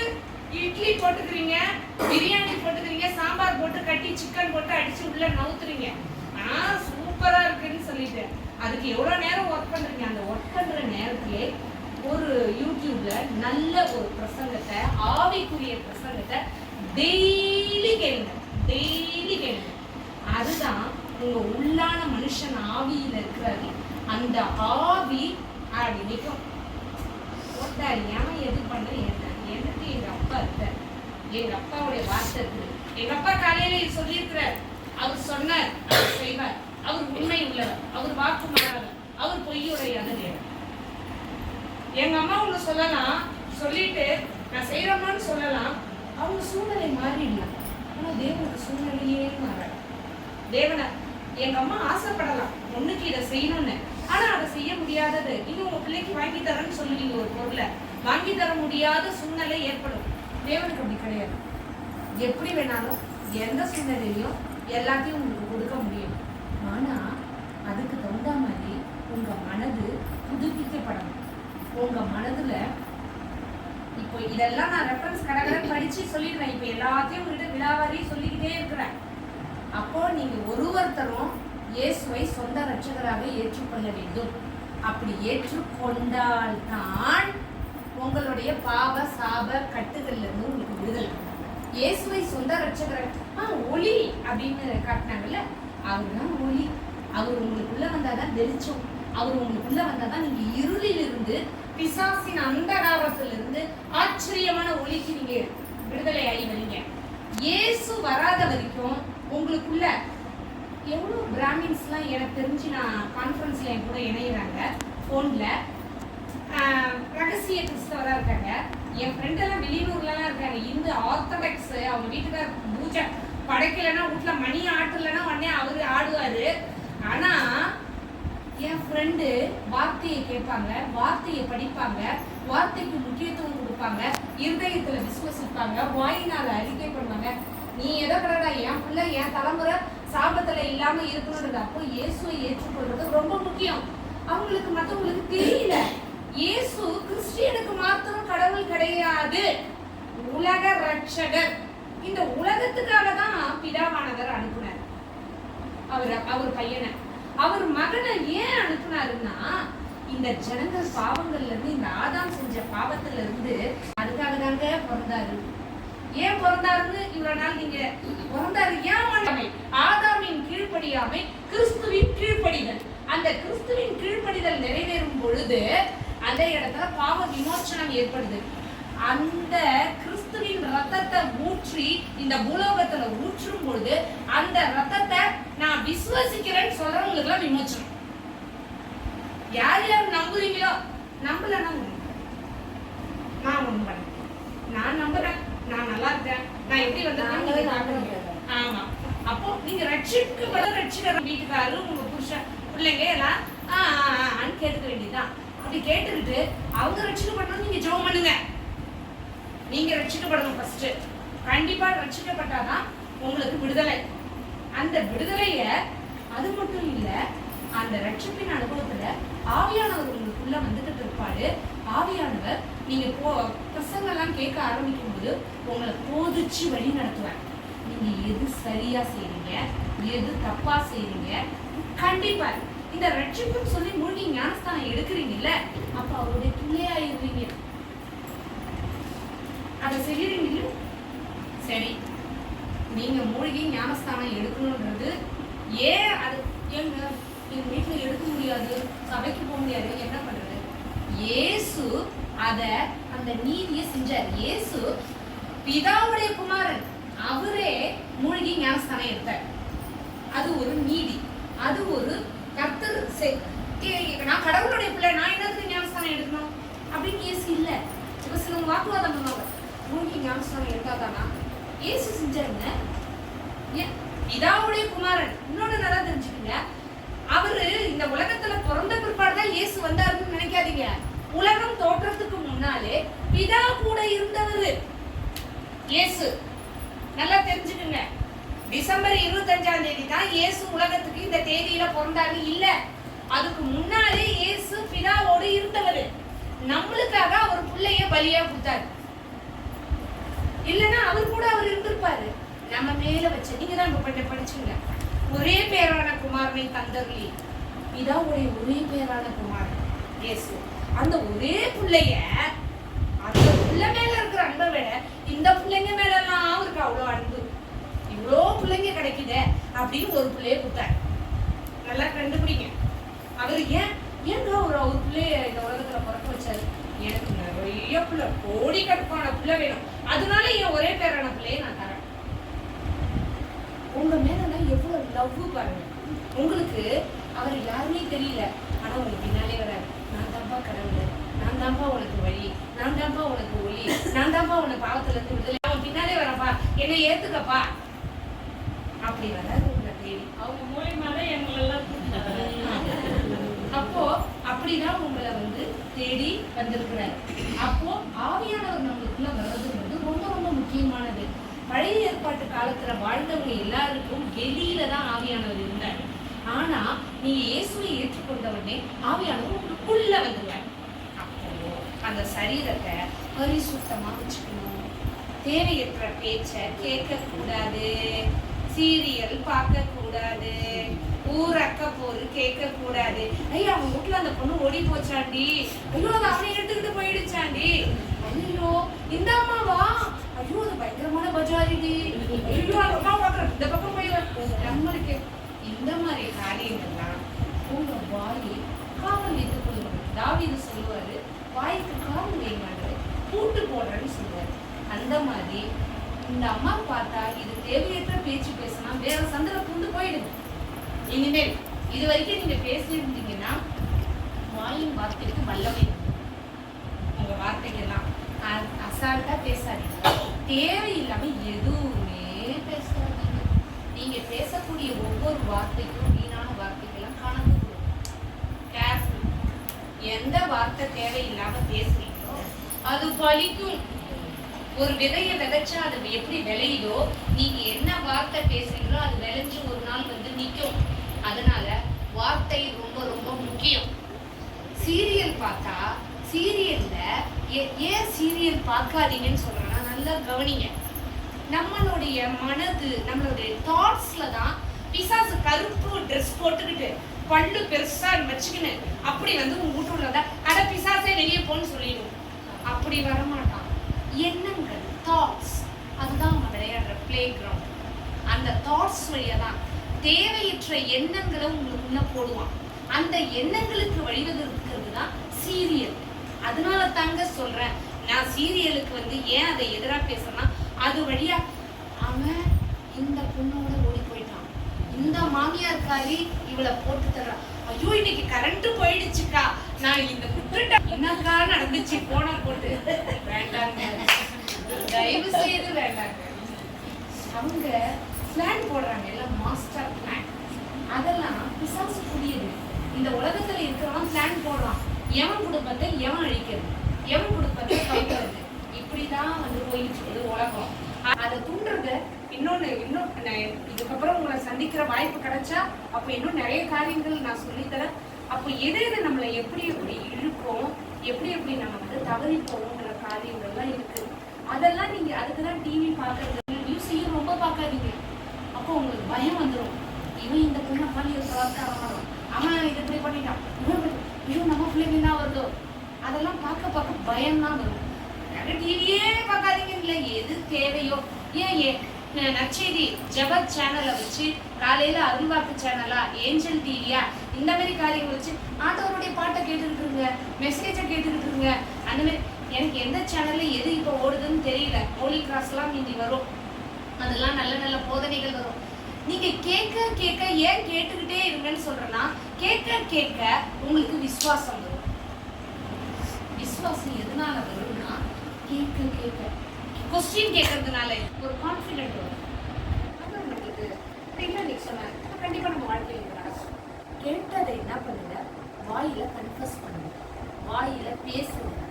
ஆண்டவர் உங்களுக்கு வாக்குத்தத்தம்லாம் நீங்க எதுவும் கேட்டு இல்லை படிக்கிறதா இருந்ததுன்னா, ஆண்டவர் எனக்கு இந்த வாக்குத்தத்தத்தை சொல்லியிருக்கிறார், அந்த வாக்குத்தத்தம் என்னுடைய வாழ்க்கையில் நிறைவேறணும்னா ஆட்டோமேட்டிக்கா வந்து நிறைவேறாது பிள்ளைங்களா. ஆண்டவர் எனக்கு இந்த வாக்குத்தத்தம் கொடுத்தாங்க, எனக்கு நியூ இயர் வந்துச்சா, ஆண்டவர் எனக்கு இந்த அட்டை தாங்க வந்துச்சு, எல்லாம் போட்டி போட்டுக்கிட்டே இருக்கும், இந்த அட்டை கொடுத்தாங்க, எனக்கு இதான் இதான் என்ன அப்படின்னு சொல்லி வச்சுக்கிறீங்களே, சரி மோதமா வச்சிருக்கிறோம், எப்படி பாதுகாப்புன்னு சொல்லியிருக்கிற. அது வாக்குத்தத்தமாலே அப்படியே அட்டையா பைபிள்ல இருக்கக்கூடாது. அந்த வாக்குத்தத்தத்தை வாயால சொல்லணும். சொல்ல சொல்ல சொல்ல மழையை பார்த்து மார்க்ல 11:23 மழையை பார்த்து போன்ற பிரச்சனையை பார்த்து நாம பிரச்சனையை பேசக்கூடாது, பிரச்சனையை அப்பாலே போ அப்படின்னு இயேசுவின் நாமத்துல கமெண்ட் கொடுக்கணும். நீங்க ஜெபிக்கும் போது இயேசுவின் நாமத்துல தான் ஜெபிக்கணும். இயேசுவின் நாமத்துல ஜெபிக்கும் போதுதான் ஆண்டவருடைய காரியங்கள் ஆண்டவர் அங்க செயல்பட முடியும். ஒரு லெட்டர் எழுதுறீங்க, அந்த லெட்டர்ல சைன் போடாம ஒரு பெட்டிஷனை கொண்டு போய் ஒரு இதுல கொடுத்தீங்கன்னா, ஒரு ஆபீஸ்ல இபி ஆபீஸ்ல ஒரு கரண்ட்டுக்கு அப்ளை பண்றீங்க, அப்ளை பண்ண உடனே ஒரு லெட்டர் ஃப்ரம் டு அனுப்புனர் பெறுநர் பாடி ஆஃப் த லெட்டர் எல்லாம் எழுதிட்டு இப்படிக்கு போட்டுட்டு கையெழுத்து போடாம கொண்டு போய் லெட்டர் கொடுத்தீங்கன்னா, ஏன் நான் முதல்ல கையெழுத்து போடலாம் சொல்லுவாங்களா? ஜெய் சொல்லுவாரோ சொல்ல மாட்டாங்க. அதுதான் இயேசுவின் நாமம். இயேசுவின் நாமத்தில் ஜெபிக்கிறேன், என் ஜெபம் கேளும் ஜீவனுள்ள நல்ல பிதாவே ஆமென் அப்படின்னு சொல்லி கையெழுத்து போட்டு கொடுக்குறீங்க. உடனே சக்சன் ஆகும். கையெழுத்து போடாம மொட்டை கடுதாசி மாதிரி ஆண்டவரே எனக்கு இப்படி கஷ்டம், ஆண்டவரே அப்படிதான் கஷ்டப்பட்டு ஆமென். என்ன நாமத்துல ஜெபிச்சோமா அந்த நாமம் தான் நம்மளுக்காக கொடுக்கப்பட்ட நாமம். அந்த நாமம் தான் இந்த உலகத்துல நம்மளுக்காக சிலுவையில கடைசி சொட்டு ரத்த வரைக்கும் சிந்தனை. அப்போ இப்போ என் சிஸ்டர் படிப்பாங்க, அப்படியே ஒரு லைன் முடிச்சுட்டே போறேன், ஏன்னா டைம் எனக்கு சுத்த டைம் ரொம்ப கம்மி, நான் மேற்பட்டு பேச முடியாது. சிஸ்டர் ஆதியாகமம் 3:15 படிக்கிறேன். இப்ப நான் பேசுறதெல்லாம் ரெஃபரன்ஸ், அதுக்கான வசனத்தை படிப்பாங்க. நசுக்குவார், நீ அவர் குதிங்காலை நசுக்குவாய் என்றார். கண்டிப்பா. இப்போ இதுல என்னன்னா நிழலா இருக்குதுன்னா இப்படி வந்து இப்போ இது என்னன்னா ஒரே லைன்ல சொல்றேன். பாவம் செஞ்ச பிற்பாடு பிரிவினை ஏற்பட்டுருச்சுல்ல, கர்த்தர் பேசின முதல் வாக்கு தத்தம் இதுதான். நல்லா கவனிச்சுக்கணும். பைபிள்ல முதல் வாக்கு தத்தம்னா இதுதான். என்ன சொல்றாருன்னா, ஸ்திரீயோட வித்து. அப்போ பிசாசு வந்து இப்படி ஏவாவம் செஞ்சிட்டதுனால பிசாசு தலையை நசுக்க போறேன், அவன் என் குதிகால நசுக்குவார்ன்றத இத 6வது வசனத்திலே சொல்லிட்டேன். மனுஷனுக்கு தவறுன உடனே அவன் செஞ்ச தப்ப, அவன் இப்படிப்பட்ட பாவத்துல விழுந்துட்டான்றத நான் இப்படி செய்ய போறேன்னு உடனே 3வது சாப்டர்லயே சொல்லிட்டேன். அதனாலதான் முதல் வாக்குத்தத்தம் இதுதான். இதை செய்ய போறேன்னு சொல்லிட்டு தான் செஞ்சேன். எதுவுமே ஆண்டவர் சொல்லாம செய்ய மாட்டேன். நீங்க டெய்லி பிரசங்கம் கேட்டீங்கன்னா, ஆண்டவர் உங்களோடு கூட அது பேசுறதுன்னு கேட்கணும். பிரசங்கத்தை பிரசங்கமா கேட்கக்கூடாது. இப்ப உங்ககிட்ட ரட்சிக்கப்படணும் இப்படி எல்லாம் சொல்லிட்டு இருக்கிறாருல, அவர் உங்ககிட்ட பேசிட்டு இருக்கிறாரு. என் வாயை உங்களுக்கு யூஸ் பண்றாரு, அவ்வளவுதான். இங்க நான் பேசல, நான் எதேதோ இப்படி எடுக்கணும் வந்தேன், ஆனா நான் எதேதோ பேசிட்டு உங்ககிட்ட சீரியல்லாம் வந்துக்குது. எனக்கு தெரியல, நான் உங்க வீட்டுல வந்து பார்த்தேன், இல்ல நான் சிசிடிவி கேமரா வச்சிருக்கேன், எதுவும் கிடையாது. உங்களை யாருமே எனக்கு தெரியல. சிஸ்டர் அடுத்து மீகாவுல 5ல் 2வது வசனம்.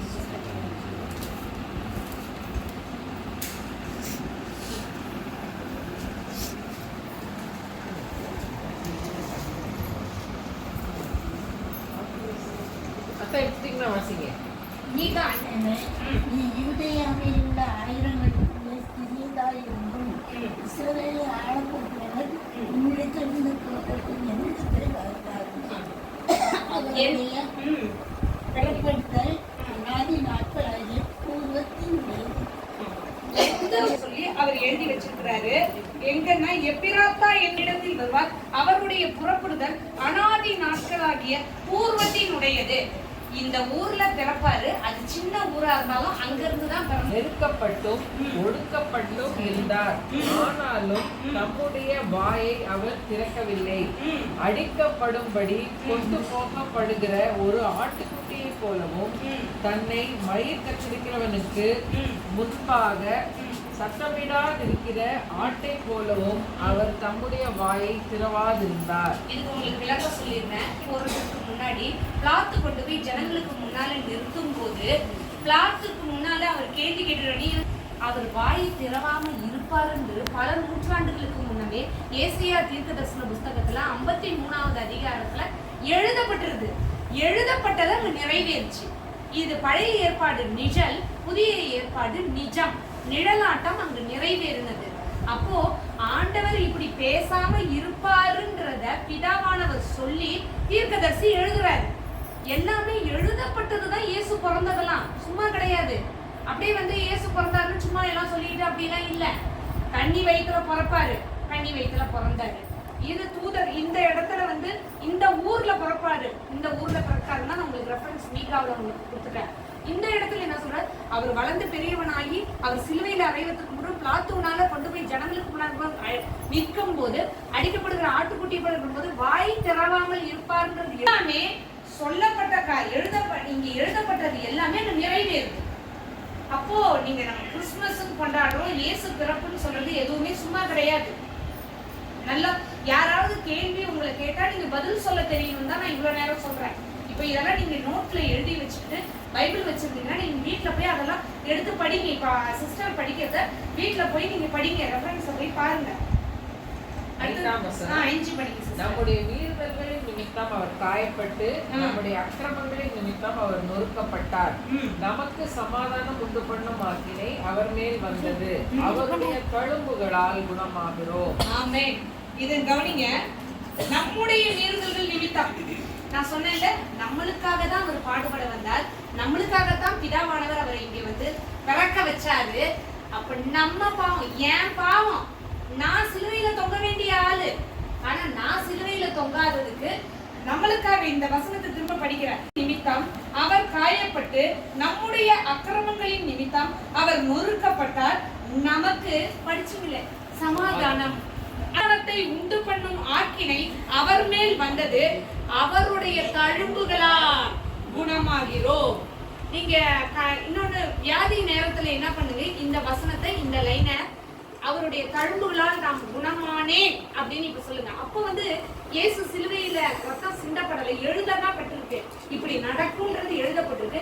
இப்ப இயேசு சிலுவையில ரத்தம் சிந்தி கடைசி சொட்டு ரத்தம் வரைக்கும் சிந்திட்டதுனால நீங்க நோய், கால் வலி, கை வலி, அப்போ எங்க அம்மாவுக்கு அதெல்லாம் எழுதி கொடுத்து ஜெராக்ஸ் போட்டு கையில கொடுத்துருவேன். எங்க அம்மா சாப்பாடு மாதிரி அதை டெய்லி படிச்சுட்டு இருப்பாங்க. காலையில, மத்தியானம், ராத்திரி எப்பெல்லாம் அதை ரீட் பண்ணிட்டே இருப்பாங்க. என்ன பண்ணுவோம், இயேசுவின் தழும்புகளால் நான் குணமானேன், இயேசுவின் தழும்புகளால் நான் குணமானேன். அந்த மாதிரி சுகத்திற்கான எல்லா வசனங்களையும் வேதத்துல இருந்து எடுத்து எழுதி ஜெராக்ஸ் போட்டு அவங்க கையில குத்தாச்சு. அதுதான் அவங்க படிக்கிற வேலை. அது பைபிள் படிப்பாங்க. அவங்களுடைய உடல் சுகத்துக்காக, ஆரோக்கியத்துக்காக இருக்கும்போது இந்த வசனத்தை நீங்க குணமானேன், இயேசுவின் தழும்புகளால் நான் குணமானேன் அப்படின்னு கன்ஃபர்ஸ் பண்ணுங்க. ஆண்டவர் கிரியை செய்வார். நம்ம அதுக்காக நீங்க டாக்டர் கிட்ட போவாதீங்கன்னு சொல்லல. ஏன்னா என் பொண்ணே டாக்டர், நான் டாக்டர் கிட்ட போவாதீங்கன்னு சொல்ல மாட்டேன். அதனால டாக்டர் கிட்ட போகலாம், ட்ரீட்மெண்ட் எடுக்கலாம், டேப்லெட் எடுக்கலாம். அந்த டேப்லெட் எடுத்து ஏசப்பா உங்களுடைய தழும்புகளால் நான் குணமாகிறேன், உங்களுடைய ரத்தத்தினால இந்த மாத்திரையை நான் எடுக்கிறேன், நீங்க தான் மருத்துவரை இந்த உலகத்துல வச்சிருக்கிறீங்க, உங்களுடைய மீடியேட்டர் தான் மருத்துவர்னு சொல்லி நீங்க டேப்லெட்டை எடுங்க. ஜெபம் பண்ணி டேப்லெட் எடுங்க. டேப்லெட் எடுக்க வேணாம்னு சொல்லல, ஜெபமும் இருக்கணும், அறிக்கையும் இருக்கணும், டேப்லெட்டும் எடுக்கணும். இல்ல நீங்க ஹாஸ்பிட்டலுக்கே போக கூடாது, ஃபெய்த் கன்ஃபஸ் பண்ணிட்டே எல்லாம் இருங்கன்னு, நோ நெவர். அடுத்தது ரோமர் 5:19 சிஸ்டர். அன்றியும் ஒரே மனுஷனுடைய கீழ்ப்படியாமையினாலே அநேகர் பாவிகள் ஆக்கப்பட்டது போல அவருடைய கீழ்ப்படிதலினாலே அநேகர் நீதிமான்களாக்கப்படுவார்கள். நான் உங்களுக்கு சொன்னேன்ல, நீங்க கவனிச்சிருந்தீங்கன்னா தெரியும். ஆதாம் ஒரு மனுஷன் கீழ்ப்படியாததுனால நம்ம எல்லாரும் பிறக்கிற பிள்ளைங்கலாம் பாவத்துல பிறக்கிறோம். ஆனா இயேசுவுடைய கீழ்ப்படிதலினால நம்மளுக்கு எல்லாம் ரட்சிப்பு, மீட்பு நிகழ்ந்திருக்கு. அதை யார் யார் ஏத்துக்கிறீங்களோ உங்களுக்கு மீட்பு, யார் யார் அதை விசுவசிக்கிறீங்களோ உங்களுக்கு மீட்பு. அதுக்கான ரெஃபரன்ஸ் வசனம் தான்.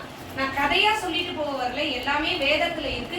ஃபர்ஸ்ட் உங்களுக்கு அவுட்லைனா அப்படியே சொல்லிட்டு அதை அவங்கள படிக்க சொல்லி இதுதான் அது அப்படின்றத உங்களுக்கு நான் புரிய வைக்கிறேன். அடுத்தது 1 தீமோத்தேயு 1:15 சிஸ்டர். 15 தான். கிறிஸ்து இயேசு உலகத்தில் வந்தார் என்கிற வார்த்தை உண்மையும் எல்லா அங்கீகரிப்புக்கும் பாத்திரமுமானது. அவர்களில் பிரதான பாவி நான். பவுல் சொல்றாரு, தயவு செய்து சொல்லிடுங்க, எதுவும் புரியலன்னா அதை திரும்ப அதை நான் சொல்லிடுறேன். 12:46 என்னிடத்தில் விசுவாசமாய் இருக்கிற எவனும் இருளில் இராதபடிக்கு நான் உலகத்தில் ஒளியாக வந்தேன். நீங்க தானே இப்போ ஒளியும் காமிச்சிங்க இல்ல? நீங்க என்னென்ன அந்த இதுல சார்ட்ல எழுதிருந்தீங்களோ அதுக்கெல்லாம் ஆன்சர் தான் உங்களோட ஆண்டவர் பேசிட்டு இருக்காரு. நீங்க கிஃப்ட் கொடுத்ததா ஒருத்தரா சொன்னீங்கல்ல, நீங்க எழுத போறது எனக்கு தெரியாது, ஆனா நான் இப்போ உங்களுக்கு ஆன்சர் சொல்லிட்டு இருக்கிறேன். நீங்க எழுதுறது எனக்கு தெரியுமா? தெரியாது. அவர் சொல்றாரு பாருங்க, என்னிடத்தில் விசுவாசமாய் இருக்கிறவன் எவனும் இருளில் இராதபடிக்கு நான் உலகத்தில் ஒளியாக வந்தேன். நீங்க ஒரு சார்ட்டும் காட்டும் போது ஆஹா நம்ம சொல்ல வேண்டியது எல்லாத்தையுமே இந்த சார்ட்லயே சொல்லிட்டாங்க, என்ன சொல்ல போறோம்னு சொல்லி நான் நினைச்சுக்கிட்டேன். எல்லாத்தையும் நீங்க ரெடி பண்ணிட்டீங்க, நான் வர்றதுக்கு முன்னாடி நீங்க அதெல்லாம் ரெடி பண்ணி வச்சிருக்கிறீங்க. அப்போ இயேசு கிறிஸ்து உங்களுக்கு ஒளி, இதுதான் ரெஃபரன்ஸ் வசனம், அவர் தான் உங்களுக்கு ஒளி. அடுத்தது லூக்ல 19:10 படிங்க சிஸ்டர். இழந்து போனதை தேடவும் ரட்சிக்கவுமே மனுஷகுமாரன் வந்திருக்கிறார் என்றார். நீங்க எல்லாம் பாவம் செய்து அவரோட கூட தொடர்புல இல்லாததுனால அவர் உங்களெல்லாம் இழந்திருக்கிறார். உங்களை மீட்டெடுக்க, உங்களை தூக்கி எடுக்கதான் மனுஷகுமாரன் வந்தார். உங்க பாவத்திலிருந்து, என் பாவத்திலிருந்து விடுதலையாக்கத்தான் மனுஷகுமாரன் வந்தார். யாராவது இன்னத்துக்கு நீங்க இயேசுவை கும்பிடுறீங்க, வேற யாரும் அப்படி கிடையாதுங்க. எங்களுக்காக வந்தவர், எங்களுக்காக பிறந்தவர், எங்களை மீட்டு எடுத்தவர், அதான் கிறிஸ்துமஸ். அதனாலதான் அவரை தேடுறோம். அவர் தான் ஒளி. உலகத்துல எல்லாம் இருளா இருக்கு, அவர் வெளிச்சம். சொல்லணும், சொல்ல தெரியணும். சும்மா போகணும், கேக் வெட்டணும், பிரியாணி சாப்பிட்டோம் கிடையாது. நம்ம யார் கேட்டாலும் ஆனா உனக்கு தெரியவா அன்பா அவங்களையும் அதுக்குள்ள கொண்டு வந்துடணும். அடுத்தது கலாத்தியர் 1:4. அவர் நம்மை இப்பொழுது இருக்கிற பொல்லாத பிரபஞ்சத்தில் இருந்து விடுவிக்கும்படி நம்முடைய பிதாவாகிய தேவனுடைய சித்தத்தின்படியே நம்முடைய பாவங்களுக்காக தம்மை தாமே ஒப்பு கொடுத்தார், அனுப்புனாரு. ஏன்னா ஒரு பிள்ளைய கொடுத்து இத்தனை பிள்ளைய வாங்குறாரு, சும்மா கிடையாது. ஒரு பிள்ளைய அனுப்புறாரு, அதுவும் என்ன வேலைக்கு? அட்டின்னா அட்டி. அதெல்லாம் நம்மளுக்கு ஒரு முள்ளு குத்திட்டாலே ஐயோ ஏசப்பா வலிக்குதே. மீனாயும் போது ஏதாவது கரால் கீழ்ச்சிச்சுன்னா இது வேற கீழ்ச்சிச்சு, நான் எப்படி நான் ஜாமா கழுவுறது, இது வேற வலிக்குது, ரத்தம் வருது சொல்றீங்கல்ல. அவருக்கு ஈரக்குண்டை வச்சு உள்ள அடிச்சு ஒரு இது அப்படி அடிச்சு இழுக்கும் போது சதைய பிச்சுக்கிட்டு அப்படியே அந்த குண்டு வருவான். நம்மளா இருந்தா ஐயோ ஊரையே கூட்டிடுவோம். ஆனா அவரு நமக்காக ஏற்பட்ட காயங்கள், முள்முடிய வச்சு அப்படி தலையில அமுக்கும் போது நம்மளுடைய ஏன் முள்முடி வச்சாரு? நம்மளுடைய தாட்ஸ், சிந்தனையில நம்ம செய்யறோம்ல.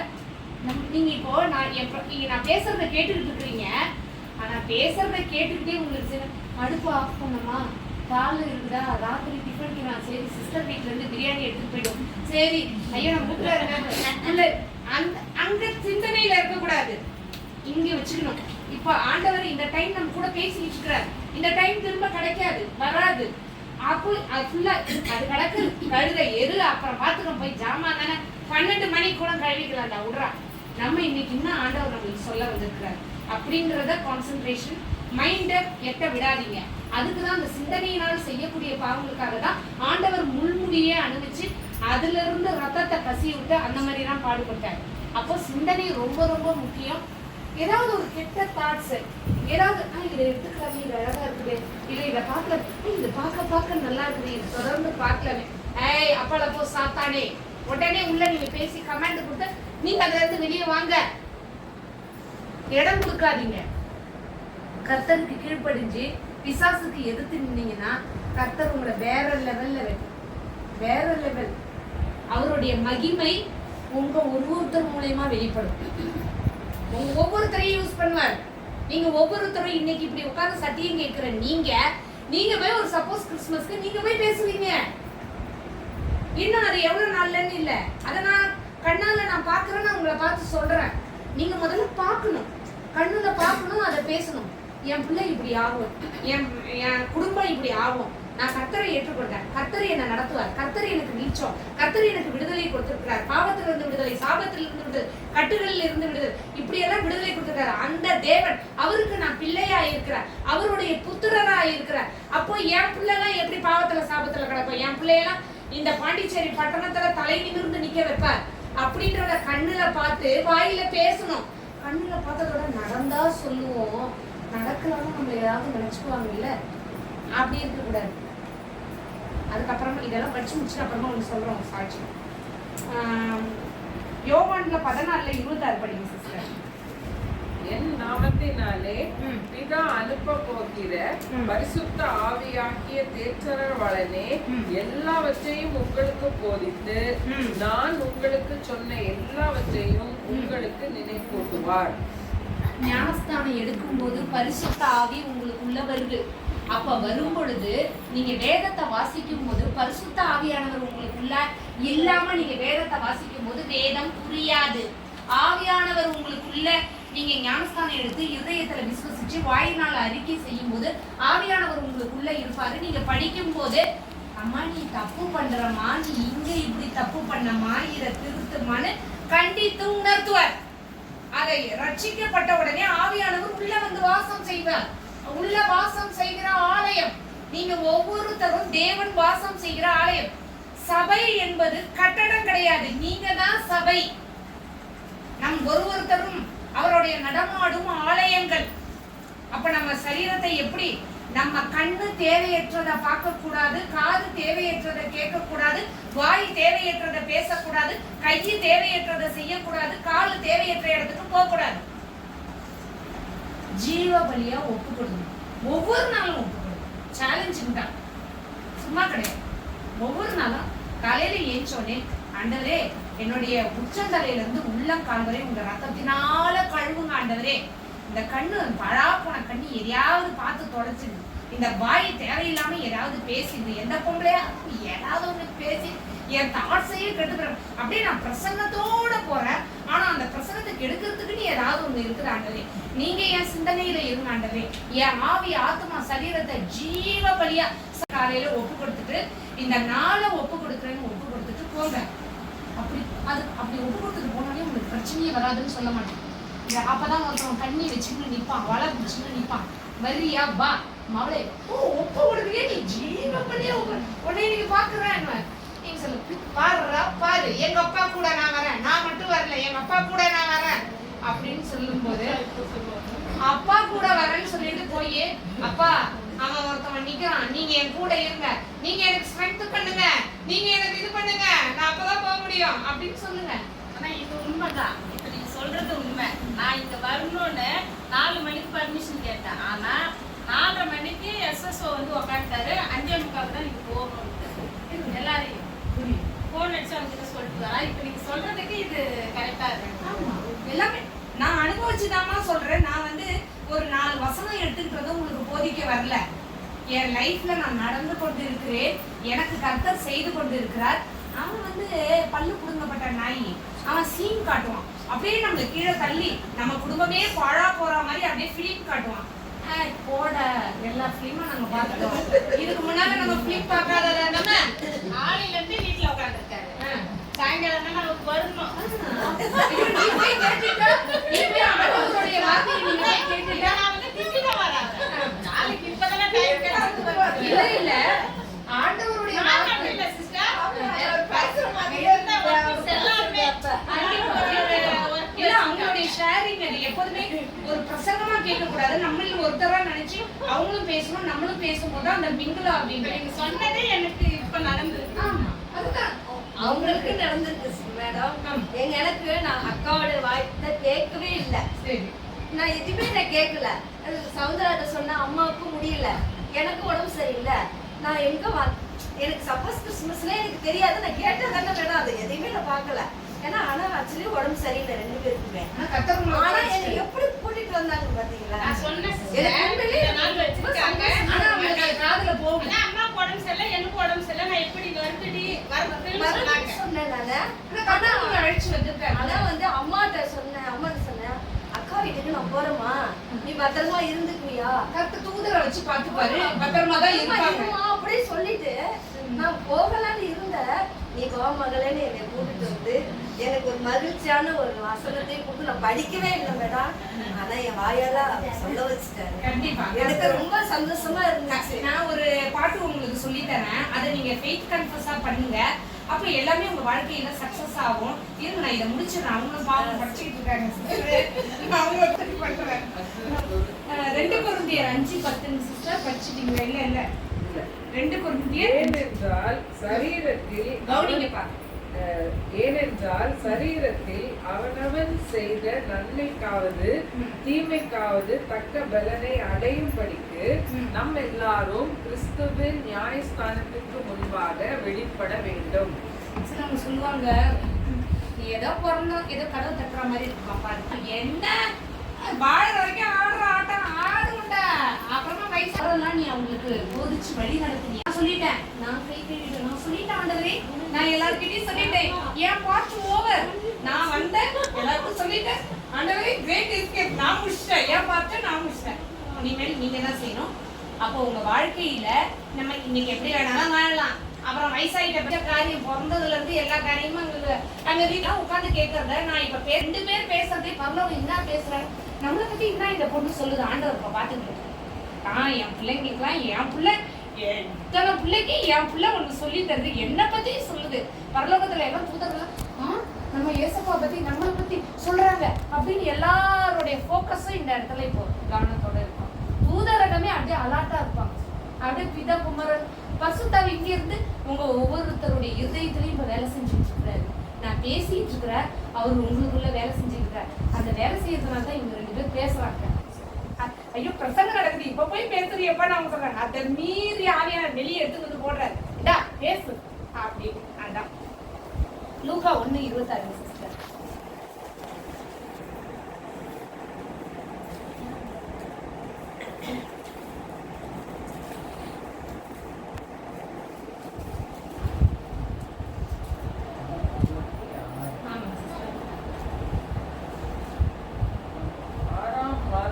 காப்ரியேல் என்னும் தூதன் கலிலேயாவில் உள்ள நாசரேத் என்னும் ஊரில்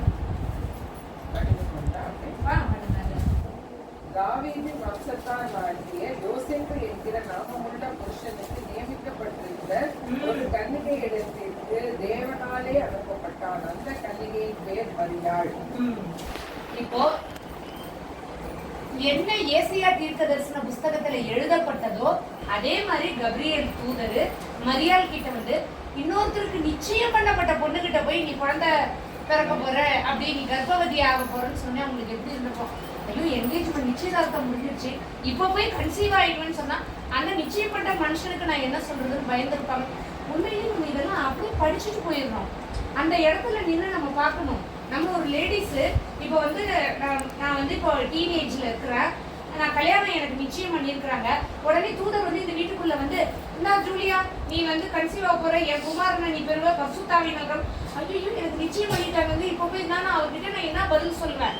யோசிச்சு பாருங்க, அந்த ஸ்பாட்ல நம்மளே அந்த இடத்துல ஒப்பிட்டு பார்க்கும்போது அவங்க சூழ்நிலை எப்படி. ஆனா அவங்க என்ன சொல்றாங்க, அவங்க தன்னை அடிமைன்னு சொல்லிட்டு அந்த இடத்துல தன்னை ஒப்படைக்கிறாங்க.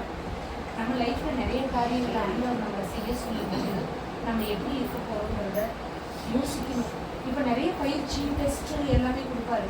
ஆண்டவரை பத்தி நம்ம நிறைய காரியங்கள் தெரிய அடுத்தடுத்த லெவல் கொண்டு போக. Step 1, step 2, step. நீங்க எல்கேஜி படிச்சவங்க எல்கேஜிலே இருக்க மாட்டீங்க, ப்ரொஃபஸரா ஆவீங்க. இப்ப ஆவிக்குரிய வாழ்க்கையில நீங்க குழந்தைகளா இருந்தீங்க என்றால் அப்படியே இருக்கக்கூடாது, வாலிபர்களாக ஆக வேண்டும். இப்போ ஒரு புள்ள பிறக்குது, கூஷ் கட்டி அந்த டைபர் கட்டி படுக்க வச்சிருக்கிறோம். அது 26 வருஷமுமே டைபர் கட்டி படுத்துருந்தா எப்படி இருக்கும்? குழந்தை மட்டும் உங்களுக்கு டைபர் கட்டி 26 வருஷமா படுத்துட்டு இருந்தா உங்களுக்கு கஷ்டமா இருக்குது. நீங்க எல்லாம் ஏசப்பாவை ஏத்துக்கிட்டோம், நாங்க ரட்சிக்கப்பட்டுட்டோம், நாங்க சபைக்கு போறோம், அது போதும், நாங்க செத்தா மோட்சத்துக்கு போயிடும், பரலோகத்துக்கு போயிடும். அப்ப கூஷ் கட்டி நீங்க படுத்துக்கிட்டே இருக்கிறது. 1ஆவதுல உங்க அம்மா கொண்டு போய் உங்களை சேர்த்தாங்கன்னா அதே பெஞ்சை தேய்ச்சிக்கினே 26 வருஷம் உட்காந்துருந்தா சரி வருமா? ஆவி வேணும். அவங்க மூலமா நீங்க ஆண்டவரை ஏற்றுக்கொண்டுட்ட பிற்பாடு வசனத்தை அவங்க உங்களுக்கு ஆண்டவரை காட்டி விட்டுட்டாங்க, நீங்க வளர்த்துக்கணும். நீங்க தான் உணவு சாப்பிடணும். உங்க பிள்ளை குழந்தை பிறந்த உடனே இத்தனை மாசத்துக்கு அப்புறம் இட்லி ஊட்டுறீங்க, கீரை சாதம் ஊட்டுறீங்க, முட்டை கொடுக்குறீங்க, கேரட் கொடுக்குறீங்க. நீங்க தான் வேதத்தை படிக்கணும், பிரசங்கத்தை கேட்கணும். அவங்களும் அப்ப வந்து இந்தான்னு சொல்லிட்டு உங்களுக்கு ஸ்பூன்ல பால் ஊத்திக்கிட்டே இருக்க மாட்டாங்க, ஃபீடிங் கொடுக்கணும். இந்தாமா இந்தாமா இந்தாமான்னு அவங்க எவ்வளவு நாளைக்கு தான் கொடுத்துட்டு இருப்பாங்க.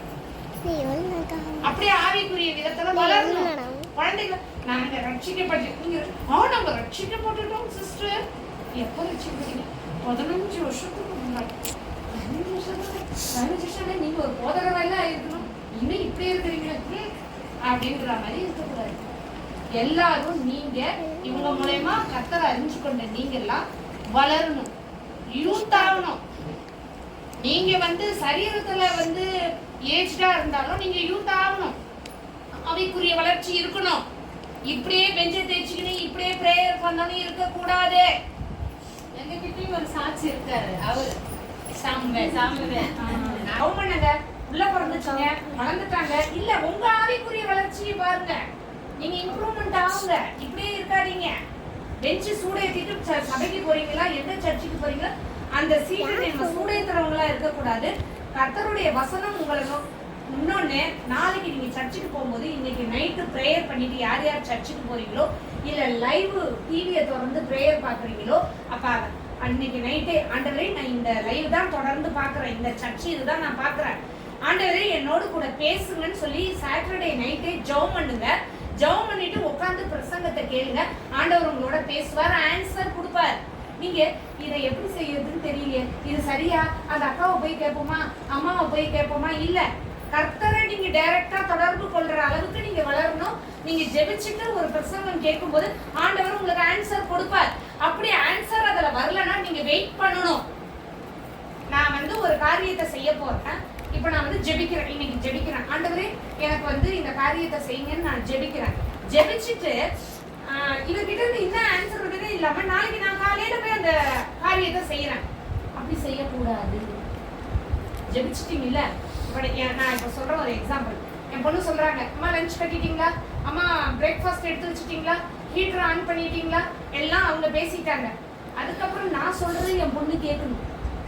அவங்க ஒன்வே மட்டும் லஞ்சை கட்டு, டின்னரை கட்டு, பிரேக்ஃபாஸ்ட்டை கட்டு, துணி மிஷின்ல போடு, அயன் பண்ணு. அதே மாதிரி நீங்க போய் ப்ரேயர் பெட்டிஷனை, ஆண்டவரே எனக்கு இது கொடுங்க, அது கொடுங்க, இது கொடுங்க, அது கொடுங்க, இது செய்யுங்க, அது செய்யுங்க, என் குடும்பத்துல இப்படி, என் வேலை செய்யற இடத்துல இப்படி எல்லாத்தையும் சொல்லிட்டு பாய் இயேசுவின் நாமத்திலே ஆமென் அப்படின்னு போட்டு போயிட்டீங்கன்னா, என் பொண்ணு என்கிட்ட வேலை விட்டா மாதிரி நீங்க எல்லாத்தையும் அவங்ககிட்ட சொல்லிட்டு நீங்க போயிடுங்க. நான் என் பொண்ணுகிட்ட அம்மா வாமா உட்காருமா சொல்றத நான் கேட்கணும். அத மாதிரி நீங்க நம்ம ஜெபம் டெய்லி பண்ணுவோம் அப்படின்றதுல அவர் ஆன்சர் என்னன்றத உட்காந்து கேட்கணும். பிரசங்கத்தை கேட்கும்போது தான் ஆன்சர் வரும்.